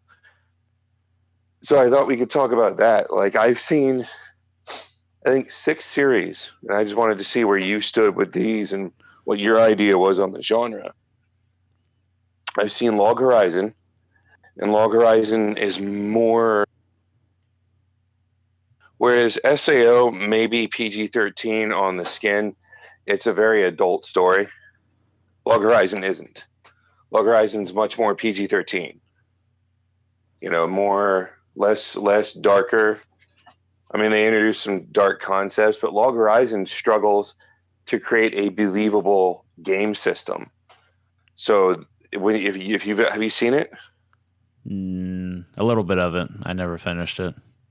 Okay, they get stupid detailed into how the system works and how the group meta works and so on and so forth, and how the abilities work, and they stay constant with those abilities. So whoever wrote that series, A, loves MMOs, and B, has created in their head the most complex MMO I have ever heard of, and I still want to play it.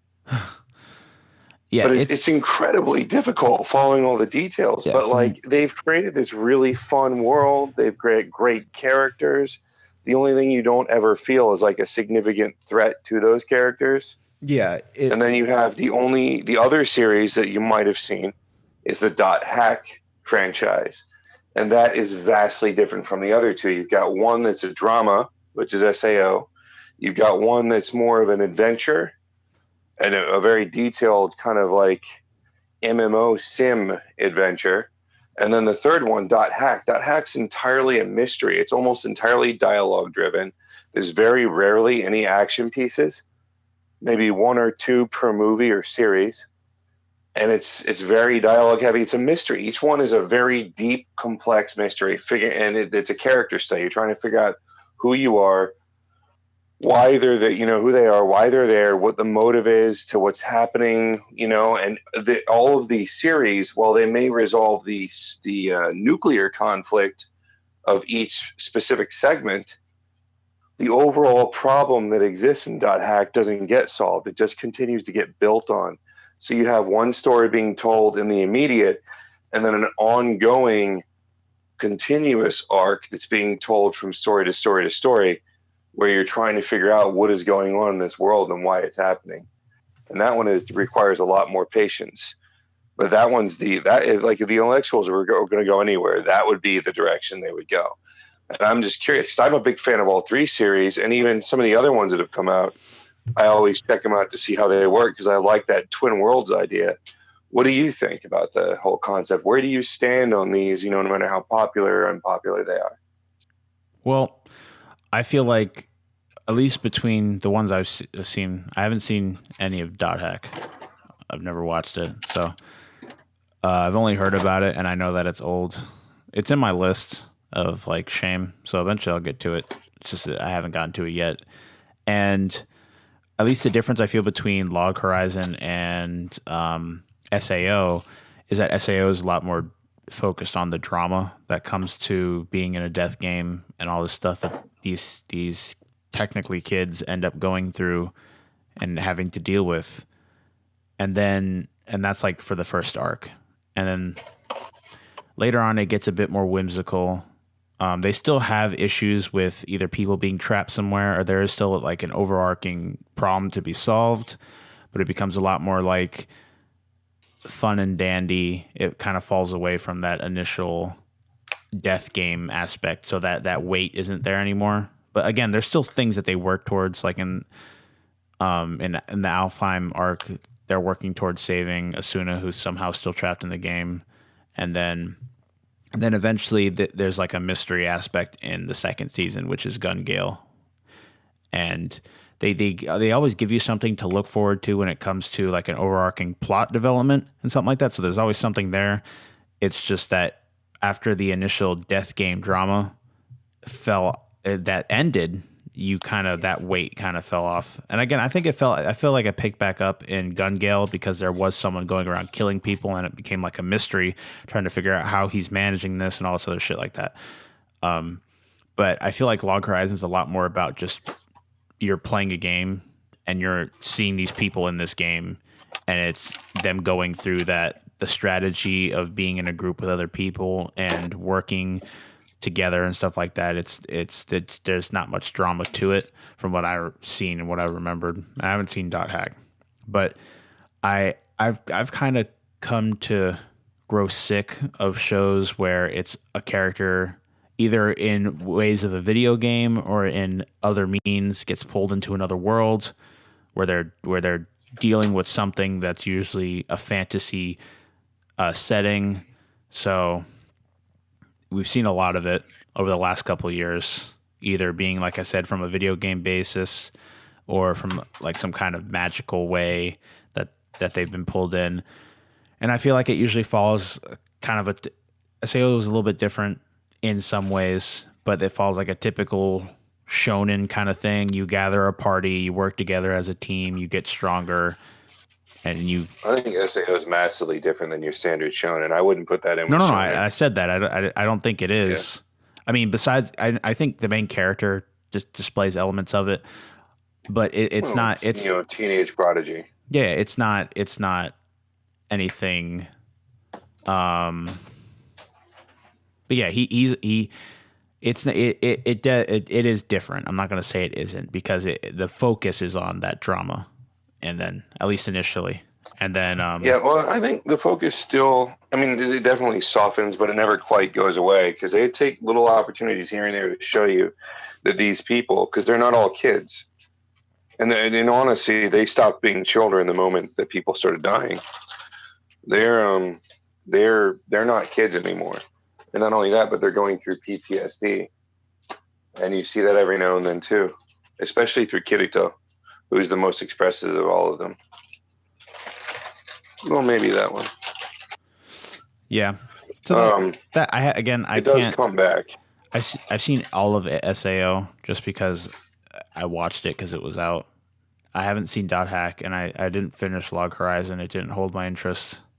But again, like I said before, I'm not a huge fan of that whole style of story and the way they tell those stories. Again, SAO was different. It had that drama. That's probably why I finished watching it. But it just didn't. It's got to do something. Then. It's got to do something different. I don't know what I'll feel about Dog Hat. Like even other shows, like another show that pulled this off and did it in a different way, which they did well, I thought was ReZero. I feel like ReZero pulled the, like when I first started watching ReZero, I'm like, oh, it's a kid being pulled into another world. Wonderful.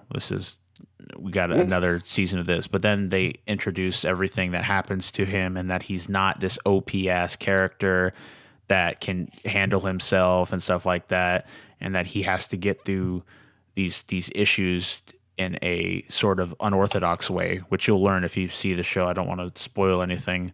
That show grabbed me because I felt like it was different. It wasn't the same thing, and that's probably why SAO ended up grabbing me as well. I like the first arc of SAO was some of my favorite stuff I've ever watched in anime. The music was good, although the music stayed good, but I feel like after that, it wasn't as strong, and it still stayed relatively consistent. Besides there's a little bit of stuff where you're sitting there like, why am I watching this? And then it will pick back up again later on, which I felt like was the most prevalent in Alfheim, at least until later on in Alfheim when important stuff started to happen again. And then Gun Gale was good, but Gun Gale followed a completely different kind of setting and all that other stuff. It wasn't fantastical anymore. It was more of a first-person shooter kind of thing. But I thought Gun Gale was good as well. It's just again, that style of storytelling doesn't really. I don't really get much out of it unless they do something immensely different, which is what SAO and ReZero ended up doing. So there's a Chinese one I think you would like. I don't remember what it's called, but in that one, MMOs are a professional sport. And all I know is it's Chinese or Korean, and I read up on it and watched the first episode, and this dude was in the best team. Like, he was an amazing guy. He was really, really good at it. And they were sponsored, and then he basically got forced out, and so he has to start over from the ground with a new character. He wasn't allowed to bring any of his stuff with him. Corporation took over his character. Someone else is using it now. So the whole system and everything that he developed to be the best at this competitive MMO game is gone. And he starts over with a whole new character, the whole nine. And he's a flawed character. He's constantly making mistakes, screwing up, so on and so forth.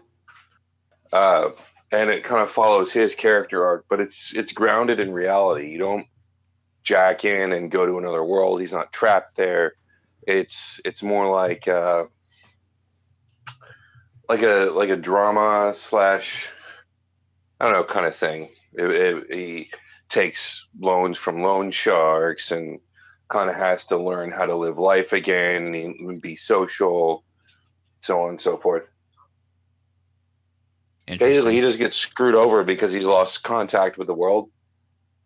And so when they take his shit, he's just like, yeah, whatever. And then he just kind of walks out, and then he realizes, no, it's not really the way I want to play this. And then kind of has to find himself and stop being a dick to the people around him and so on. That one's kind of cool. Unfortunately, I don't remember what it's called. Yeah. But I think you would like Dot Hack. Dot Hack's intense, but it's very, very... It's a slow burn, dialogue heavy, and you will never get the entire story. Every episode or movie or series that they introduce to flesh out the world does exactly that. It fleshes out the world, but it doesn't complete it. No, trust me. I've watched most of Monogatari. I'm used to it by now. Oh my gosh. Actually, I think we have a new season. Owari Monogatari starts in summer, so that's interesting. I'm perfectly happy to start it as long as I can find a place where they have all of it. Kiss Anime. If it's still there.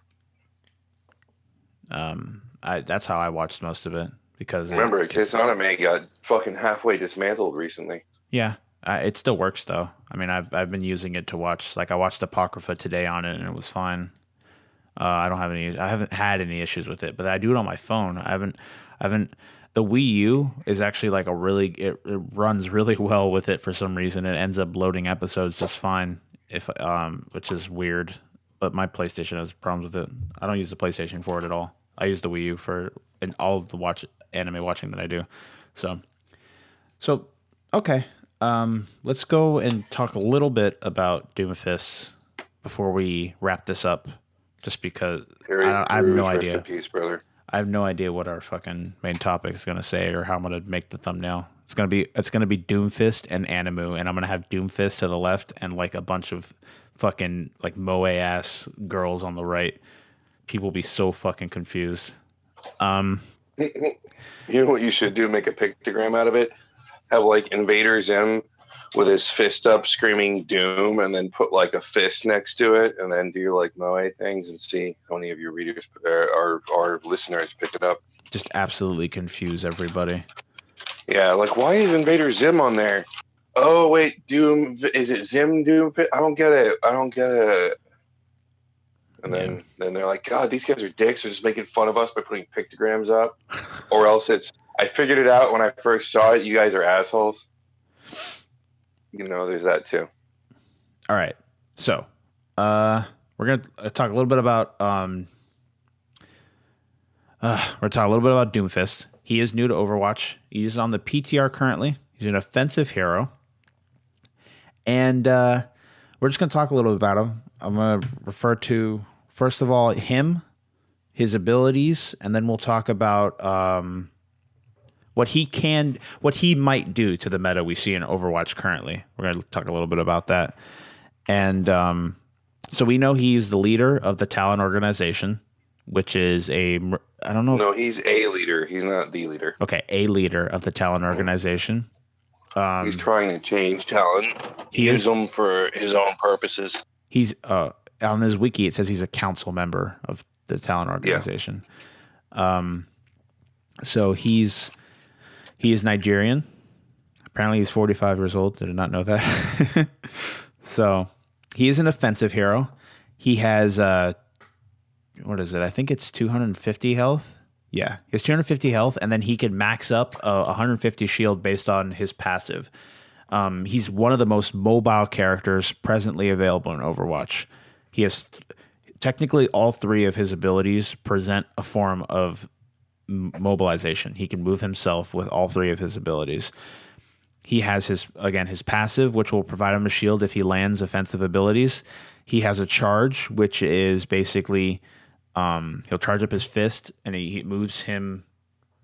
It moves him laterally, and he'll collide with something. And if he hits something, it does a certain amount of damage. And if that thing he hits impacts with a wall, it does more damage based on that. So he could do a shitload of damage. He also has his left click, which is basically he has like guns in his knuckles that charge up to 4 shots, and then you fire them. You do not reload. They basically come back slowly over time.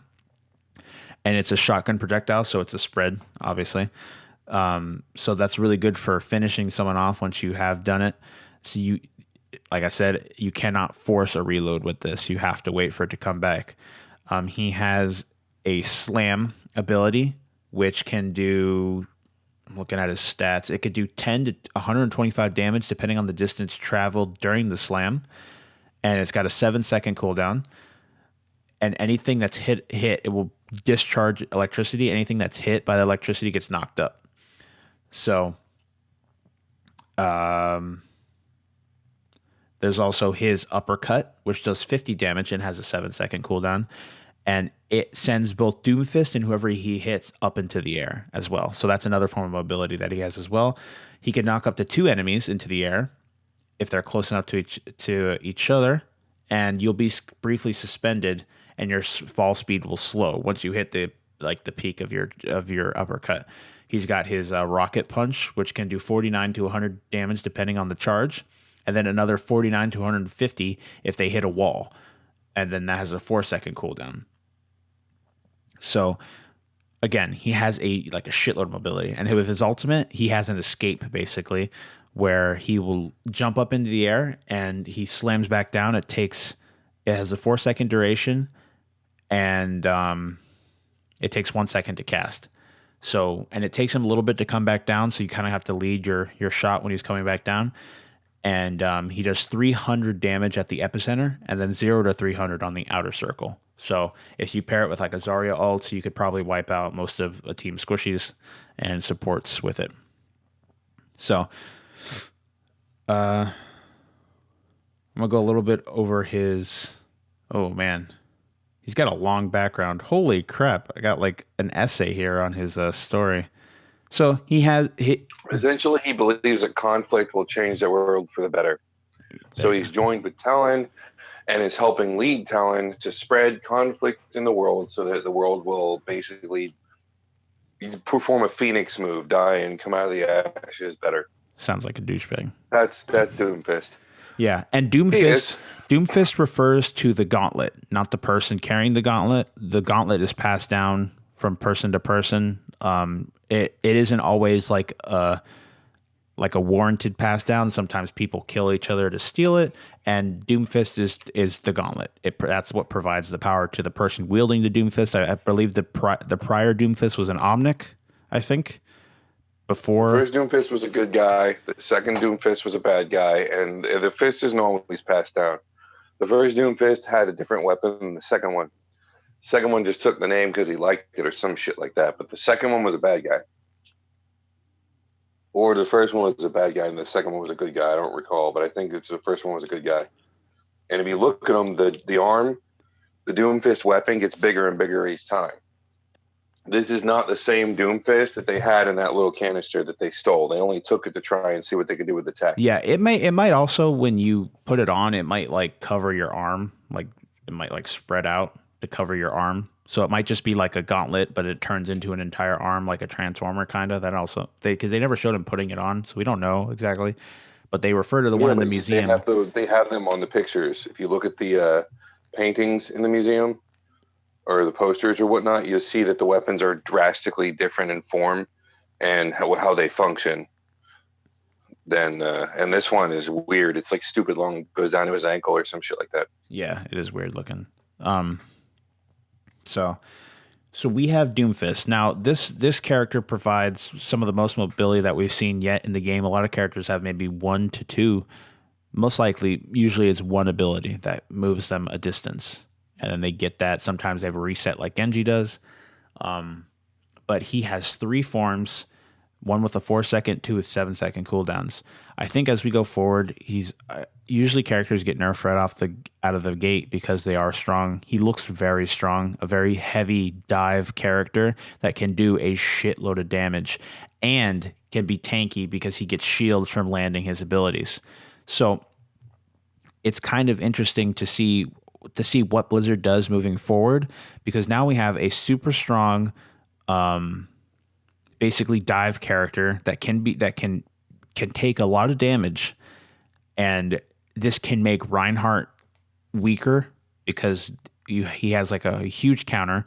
Like Doomfist can charge right through his shield, and you're in the background of the team. He basically nullifies Reinhardt's use if he can get behind the team and start killing your squishies. What is Reinhardt going to do unless charge him? A good counter to him is Mei. Anyone that could stop his mobility and drop him. Mei would probably be the best. I don't think it depends how much shield that he has when a flashbang could come from a McCree. Might not be able to end him with 2 headshots depending on how much shield he has. So I think we'll be seeing Doomfist on every team. He looks like a very strong dive comp character. A lot of people are going to pick him up when he comes out, like everyone does, but I think he'll actually stay in the meta, unlike Orisa or Sombra, who kind of fell out of it pretty quickly after the hype for them died. I think he'll stay because he does a lot of damage. I think eventually they might. I don't think they're going to alter his damage at all, but I think they might mess with his cooldowns a bit. Maybe make his cooldowns a bit longer, make it harder for him to make it more punishing on him if he does manage to screw up. Because right now, the way he is currently, he can mess up, and he has so many free ways of getting out of a situation. It's it's kind of insane, him as a character in the way Overwatch is currently. He's super fun. He looks super fun to play. So it's super exciting to see what's coming forward. Another thing that when they released the animation for him that showed his story, it became #1 in trending in like 1 to 2 days. I think it was 1 day, and it's got like 3 million views already. So this also raises the question that have you seen that animation, Shawn, with Doomfist of him fighting? No, I haven't watched it yet. It's really cool. It's very anime-esque. It's weird. It's got that kind of thing with like the bright lights and just very good animation in general. So it looks really cool. But this kind of raises that another topic is Overwatch is seeing, on top of the hype for the characters they're releasing for the game in general, they're seeing that people are willing to watch content that's providing story for their characters. So I wonder how close we are to seeing something of an animated sense that might come from them. Either a series that they release, a web series, because we know they do the comic books, and they present that. I think the web series is the most realistic me too. idea. They're not going to do a TV show. I don't think they're going to put that kind of money into it when they don't have to. Yeah, no, because people are going to watch it anyway. So hold on, you're going to hear some crinkling real quick. Yeah, sorry about that. Yeah, I hear it already. Yeah, I think personally the web series would be perfect, and we'd all watch it. We all want to. The story's there. It's just the game ignores the story. I mean, they put nods and shit in there to build the story outside of the game, but the matches themselves have zero to do with it whatsoever. Yes, there's a part in the story where a bomb gets delivered to where a bunch of Omnics live, and yes, each one of those locations takes place in the story, but the character combinations and shit like that, that's all fictional. You know, it's the first time I've seen a game create a mythology that the game itself doesn't really take part in. It'll add to it through the game, through level design or things that happen in the level, but the story itself is completely unaffected by the choices the characters make and the players do in the game. The game takes place in a neutral reality. Nothing really happens there. But they have this whole other mythos that sounds really well written that we just barely get little tastes of. It's frustrating. Yeah, it's... I really want more. I really like what I've seen, you know? Especially that Bastion movie. That was really touching. Yeah, it's a unique beast in how they've come across presenting it, because they also know that this is their cash cow currently, right? This is what's making them all the money that they need. And what's also happening is that we're running into things like it's weird because you'd think that they've had the same effort in all of its developmental cycle. It's not like they saw that it was doing well and they're putting more into it. Like, they've built it up strongly from the beginning. That's kind of like Blizzard does. They take something, they'll take a genre, do their best to make it as good as they possibly can with their team, and then release that. They don't do anything new. I mean, what we see in Overwatch isn't new entirely. No. I mean, the story is somewhat unique, but the rest of it is all stuff that has been pulled from little pieces of different genres, put together nicely, and represented to us. So it's repackaged is the word you're looking for. Yeah, regurgitated might even be a better one. But well, it's true. But Blizzard has here the chips rattle now, people. I'm sorry, I'm sick, and like when I actually can eat, I have to, and I don't want to hold up the podcast. So you're hearing some crinkly. I'm an asshole. Hearing some crinkly. Anyway, I don't really care. But the Blizzard, when they did Blackthorn was a Prince of Persia knockoff. When they did, well, I don't want to say knockoff, but it basically just took the Prince of Persia formula and added a shotgun. You know, you had Warcraft, which was building off of numerous RTSs that had come out beforehand, including Command and Conquer, which came first. You know, and it took these formulas, it just did it better. They were smart. They wait, they see what you do. How can we do that better? Okay, we'll do that. And then we'll put a good story in it, because Command and Conquer had zero story. It was dumb story. So World of Warcraft incorporated an awesome story with characters that you cared about. And then they doubled down on that with StarCraft, which gave you, in my opinion, an even better story. You know? Yeah. But So Blizzard's always done that. yeah, and I'd like to like we've seen stuff in the past that has presented the lore, like what we saw with the Uprising event.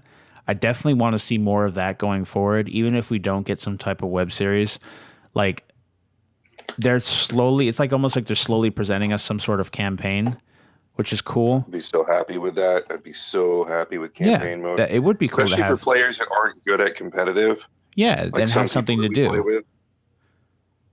That there's And it'd so be even interesting if they just gave you a different mission each month. yeah, there's so much they can do, and I'm sure they got like all like pistons firing with this project that they have everyone working on it because again, they know they are making fuckloads of money on Overwatch. My question is, are they? Because sure, they have a shitload of players, but not all of these people are buying the game. No, but if you look Like at that was one of the things they said. Like the player count went up, but that didn't make their sales count go up as high as the player count went but up. look at their loot boxes alone, right? Now, not even looking at me, someone that likes to spend $40 every time they release a seasonal event to get all the skins, but look at all these YouTubers, dude. We have YouTubers buying 100 boxes, and if you even have like 10 to 20,000 people buy that many loot boxes, that's like what, $100 a person that they're spending every couple of months just for stuff that they're not even, it's not even like a physical thing. It's something that's being released digitally. So they're making all their money 40 back. twice and still didn't get all the skins. Exactly. On And loot that's boxes bullshit. alone, the money they're making is what I'm talking about. And they know that. And that's why they're trying to keep up with these events so that they have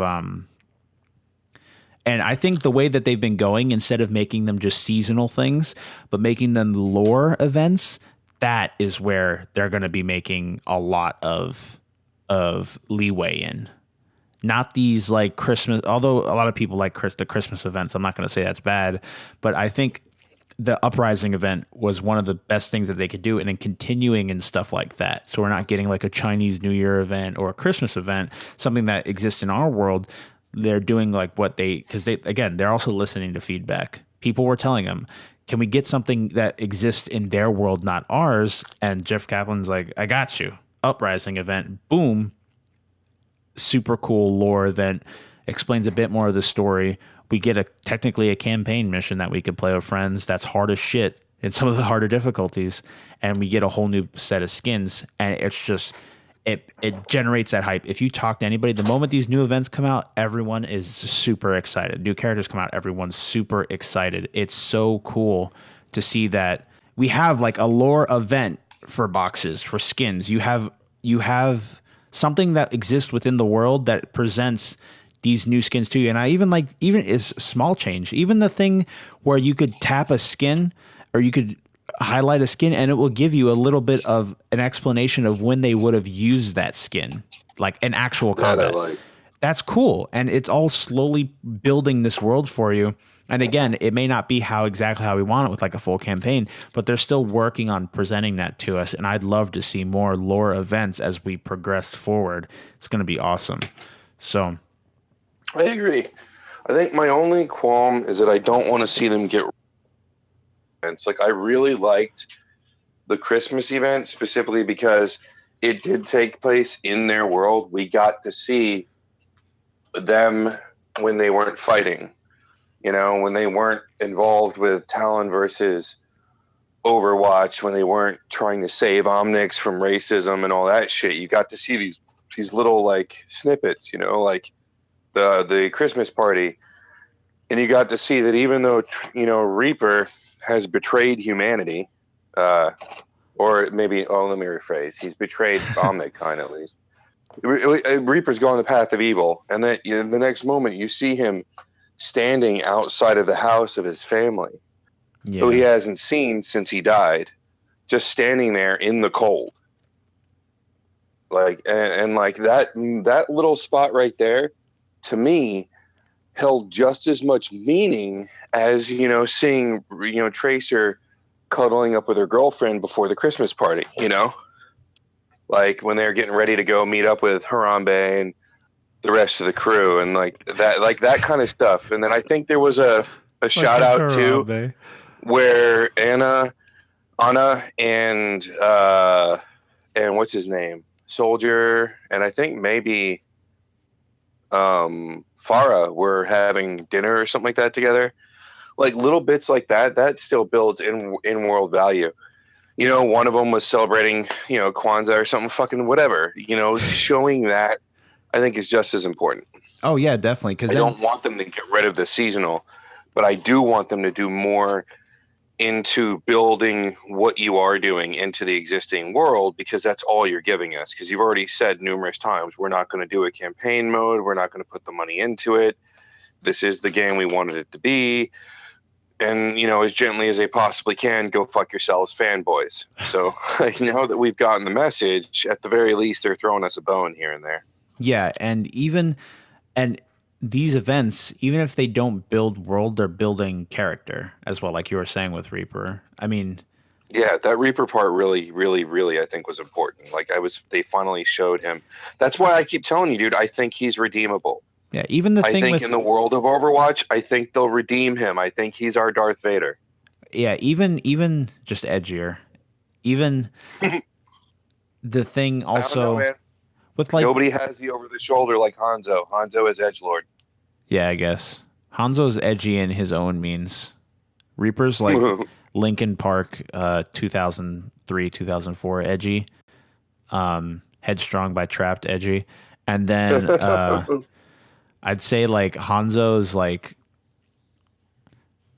I don't even know. He's like his whole new breed of edge. That's not something you see in Reaper, which is weird. But yeah, I agree with where you're coming from. It's cool though to see that though. Let me see what else we got. We got a couple more minutes. So yeah, I think he's gonna bring a new change to the meta. Unless they nerf him into the ground, which they might do. Well, the meta's been building towards a dive game for a while. It was 3 tanks, 2 healers, and a damage or a flank, you know, DPS or flank. But in the last 3-4 months at least. But yeah, I think Doomfist presents a new change to the meta. Now we're seeing, because there's been dive comps before with Genji, Ana, you get Nano Blade and maybe a Zarya, and you could just wipe out entire teams with a couple ults. But now RainShard's going to see less of a strength because you could just have Doomfist jump around him. Now, obviously, Genji could do the same thing, but now we have a tanky ass boy that can do shitloads of damage and can easily escape. And he's going to present a huge tanky. I think he's going to be easy to kill. Well, I'd say the only reason I say tanky is because unlike Genji and other characters, he has 250 health. And on top of that, he could build a 150 shield just by landing his skills. I think that makes a huge difference to how hard it is to hit him or how hard it is to kill him. And the fact that it depends on how easy it is to kill in the air. I think that the dive game has been strong for a while now. Dive used to be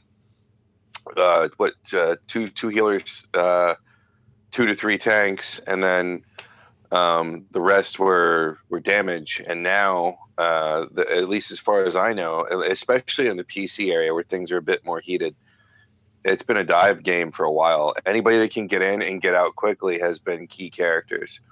And the tanks are just there to try and get between them and the bullets while they're getting in and out quickly. So you've seen more Genji, you've seen more Tracer, you've seen more Diva, and anybody who can pop, like Farah, you know, those type of dive games. So I think he's going to fit well in the comp. But I don't know how easy his powers are going to get used. I think they always bring, like you said, they always bring the characters in OP, and they nerf them. Yeah. And although I don't believe, like you said with Orisa and Sombra, I've seen more usage of Sombra than ever because she falls right into the dive game with her ability to cloak and that strength of her gun. Like she can still milk characters and does milk characters. She falls like right around in there with Tracer in terms of her mobility and ability to squeeze in and out of trouble. I'm saying in like top meta games. I've seen her used more recently. I'm saying in like top meta games, you'd much quicker see a Tracer or a Genji than you would see a Sombra. I'm saying that's what I'm trying to say, and I don't think people have found her way in the because she's a very powerful character, but I think it's harder to work her into the current meta than it is those other characters. I think that's the only thing. I don't think it's going to stay that way by any means. no, yeah, the I meta's think she's going to constantly strengthen. yeah, the meta's changing Yeah. all the time. I'm just saying that I think as we move forward, I think Doomfist will stay for a while. Unlike because even I feel like the Doomfist can fit into a lot of comps because of that just raw damage that he outputs. We'll see what they do to him. They might nerf him into the fucking ground. It's entirely possible. So we'll have to see going forward what Blizzard does, and in response to the community response to what Doomfist actually is, being as mobile as he is. So it's definitely going to be interesting. Sounds like his attacks are going to be difficult to land. To be honest, From sounds what like they're going to be harder to we land. play on console, the peasants that we are, so I could see it being much more difficult to land some of his skills. But on PC, I've seen people just tear ass with this man because they have a mouse and keyboard. He's just so easy to use. So we'll see. Again, the meta exists entirely different on the console than it does on the PC. It always happens with competitive games. The metas slightly differ because of the movement of a controller and keyboard to having a gamepad instead. So yeah, definitely interesting. We're excited to see what Overwatch does. Everyone's always looking forward to new Overwatch stuff, so we're excited to see him come to the live server so we could test him out for ourselves. But yeah, that being said, how do you feel about it being no Terry Crews? And I don't give a fuck that he's supposed to be from Africa. Oh, okay. Now listen. I don't give a fuck that Terry Crews' availability, and they may not be for future recordings because it's easy to get someone for fucking voice recording. Okay, I want to riot. I want to get pickets. I want to be in front of fucking Blizzard. I want them to fucking bring Terry Crews in because this is bullshit. Now, I understand the heat because there is no Terry Crews, because why was he there? Like, was there a falling out or something? Because he talked many times about him being at the state, like the place himself. Now, recently, Terry Crews has gotten into video games, so it might be that. It might be just a misunderstanding because Terry Crews has come into video games. He had a stream where he built a PC with his son. So he's getting into that video game market. I don't know if it's a PR stunt or if it's just something he's doing because it's a hobby of his. So that might be exactly what it is. He wanted to visit Blizzard because he enjoys their games. It might not necessarily be something he was there for business for. We don't know. He never said, they never straight out said, I'm voicing Doomfist. That was just something the whole community assumed. Yeah, but he said he wanted to do it. He did. We were hoping for it, but we never got any guarantee that it was coming. I'm not against the gentleman that they have doing him now because I think he fits the way the Doomfist is because he's from Nigeria. He fits that. It's cheaper for them, although it's Blizzard. It doesn't really matter if they have to spend money or not because they're fucking Blizzard. It's like Amazon complaining about spending money. But I think I do think that it can be difficult to fly someone in to do something, especially during times where they're filming. Because when you're filming, your schedule is very hectic. And if Terry Crews is filming and they need him to come and do content for something, it might be harder to schedule him to come in because that movie is going to take priority of him recording voice lines for a company. Dude, they can do it in this trailer. You can take an hour or two out of the day. Well, he's just going to do it on his cell phone and send it to him and come back. They've done it before, man. No, I don't think Blizzard would have someone record not in their studio because that's just how Blizzard is. They try to keep that quality as high as possible. Again, we don't know. We never had confirmation that he was doing it. It was just a hope from the community. It sucks. I've actually seen some funny YouTube videos of people taking voice lines from like Old Spice commercials and fitting them into the gameplay of Doomfist, and that's some funny stuff. I recommend looking that up if that sounds interesting to you guys. But yeah, that's my thoughts on it. I know Shawn's mad, and I am mad too, but it's nothing that I'm going to throw a fit about because we never were given confirmation about it. So that's just my feelings about it. I love Terry Crews. I wish he was my dad. Terry Crews is all of our dads, just like David Hasselhoff. You know, legit, I wish I had gay dads. That's what I wish. I wish I had two dads. One was Optimus Prime. The other one was Terry Crews. That's what I want. That's what I fucking want. I want dad number one, Optimus Prime, dad number two, Terry Crews. That's the fucking what I want, and it didn't happen, and the world is a miserable, unhappy place. Okay, that's Shawn's thoughts on it. So we're going to go ahead and wrap that up here. Thank you all for joining us for episode 10 of the Thought Patrol podcast. Every week, we like to present you the news that we find, any interesting articles that we come across. It was me and Shawn this week, just the two of us. Just the two of us. And we... Well, like 1.5, because I'm only half been here because I am El Sicko. El Sicko. Yeah. So we love hanging out with you guys. Name today. We love talking with you guys. If you have anything you want to present to us, a question or some topic for discussion you'd like us to present in a further podcast, go ahead, leave a comment. Just communicate with us. We'd love to hear from you guys. We have our Discord. And if you want to take us on the go and you are on YouTube currently, you can go over to Google Play or iTunes, and we are there as well. And it's much easier than sitting and listen to a YouTube video. So thank you all for listening, and you all have a wonderful week. Hugs and kisses on all your pink parts. Never fails.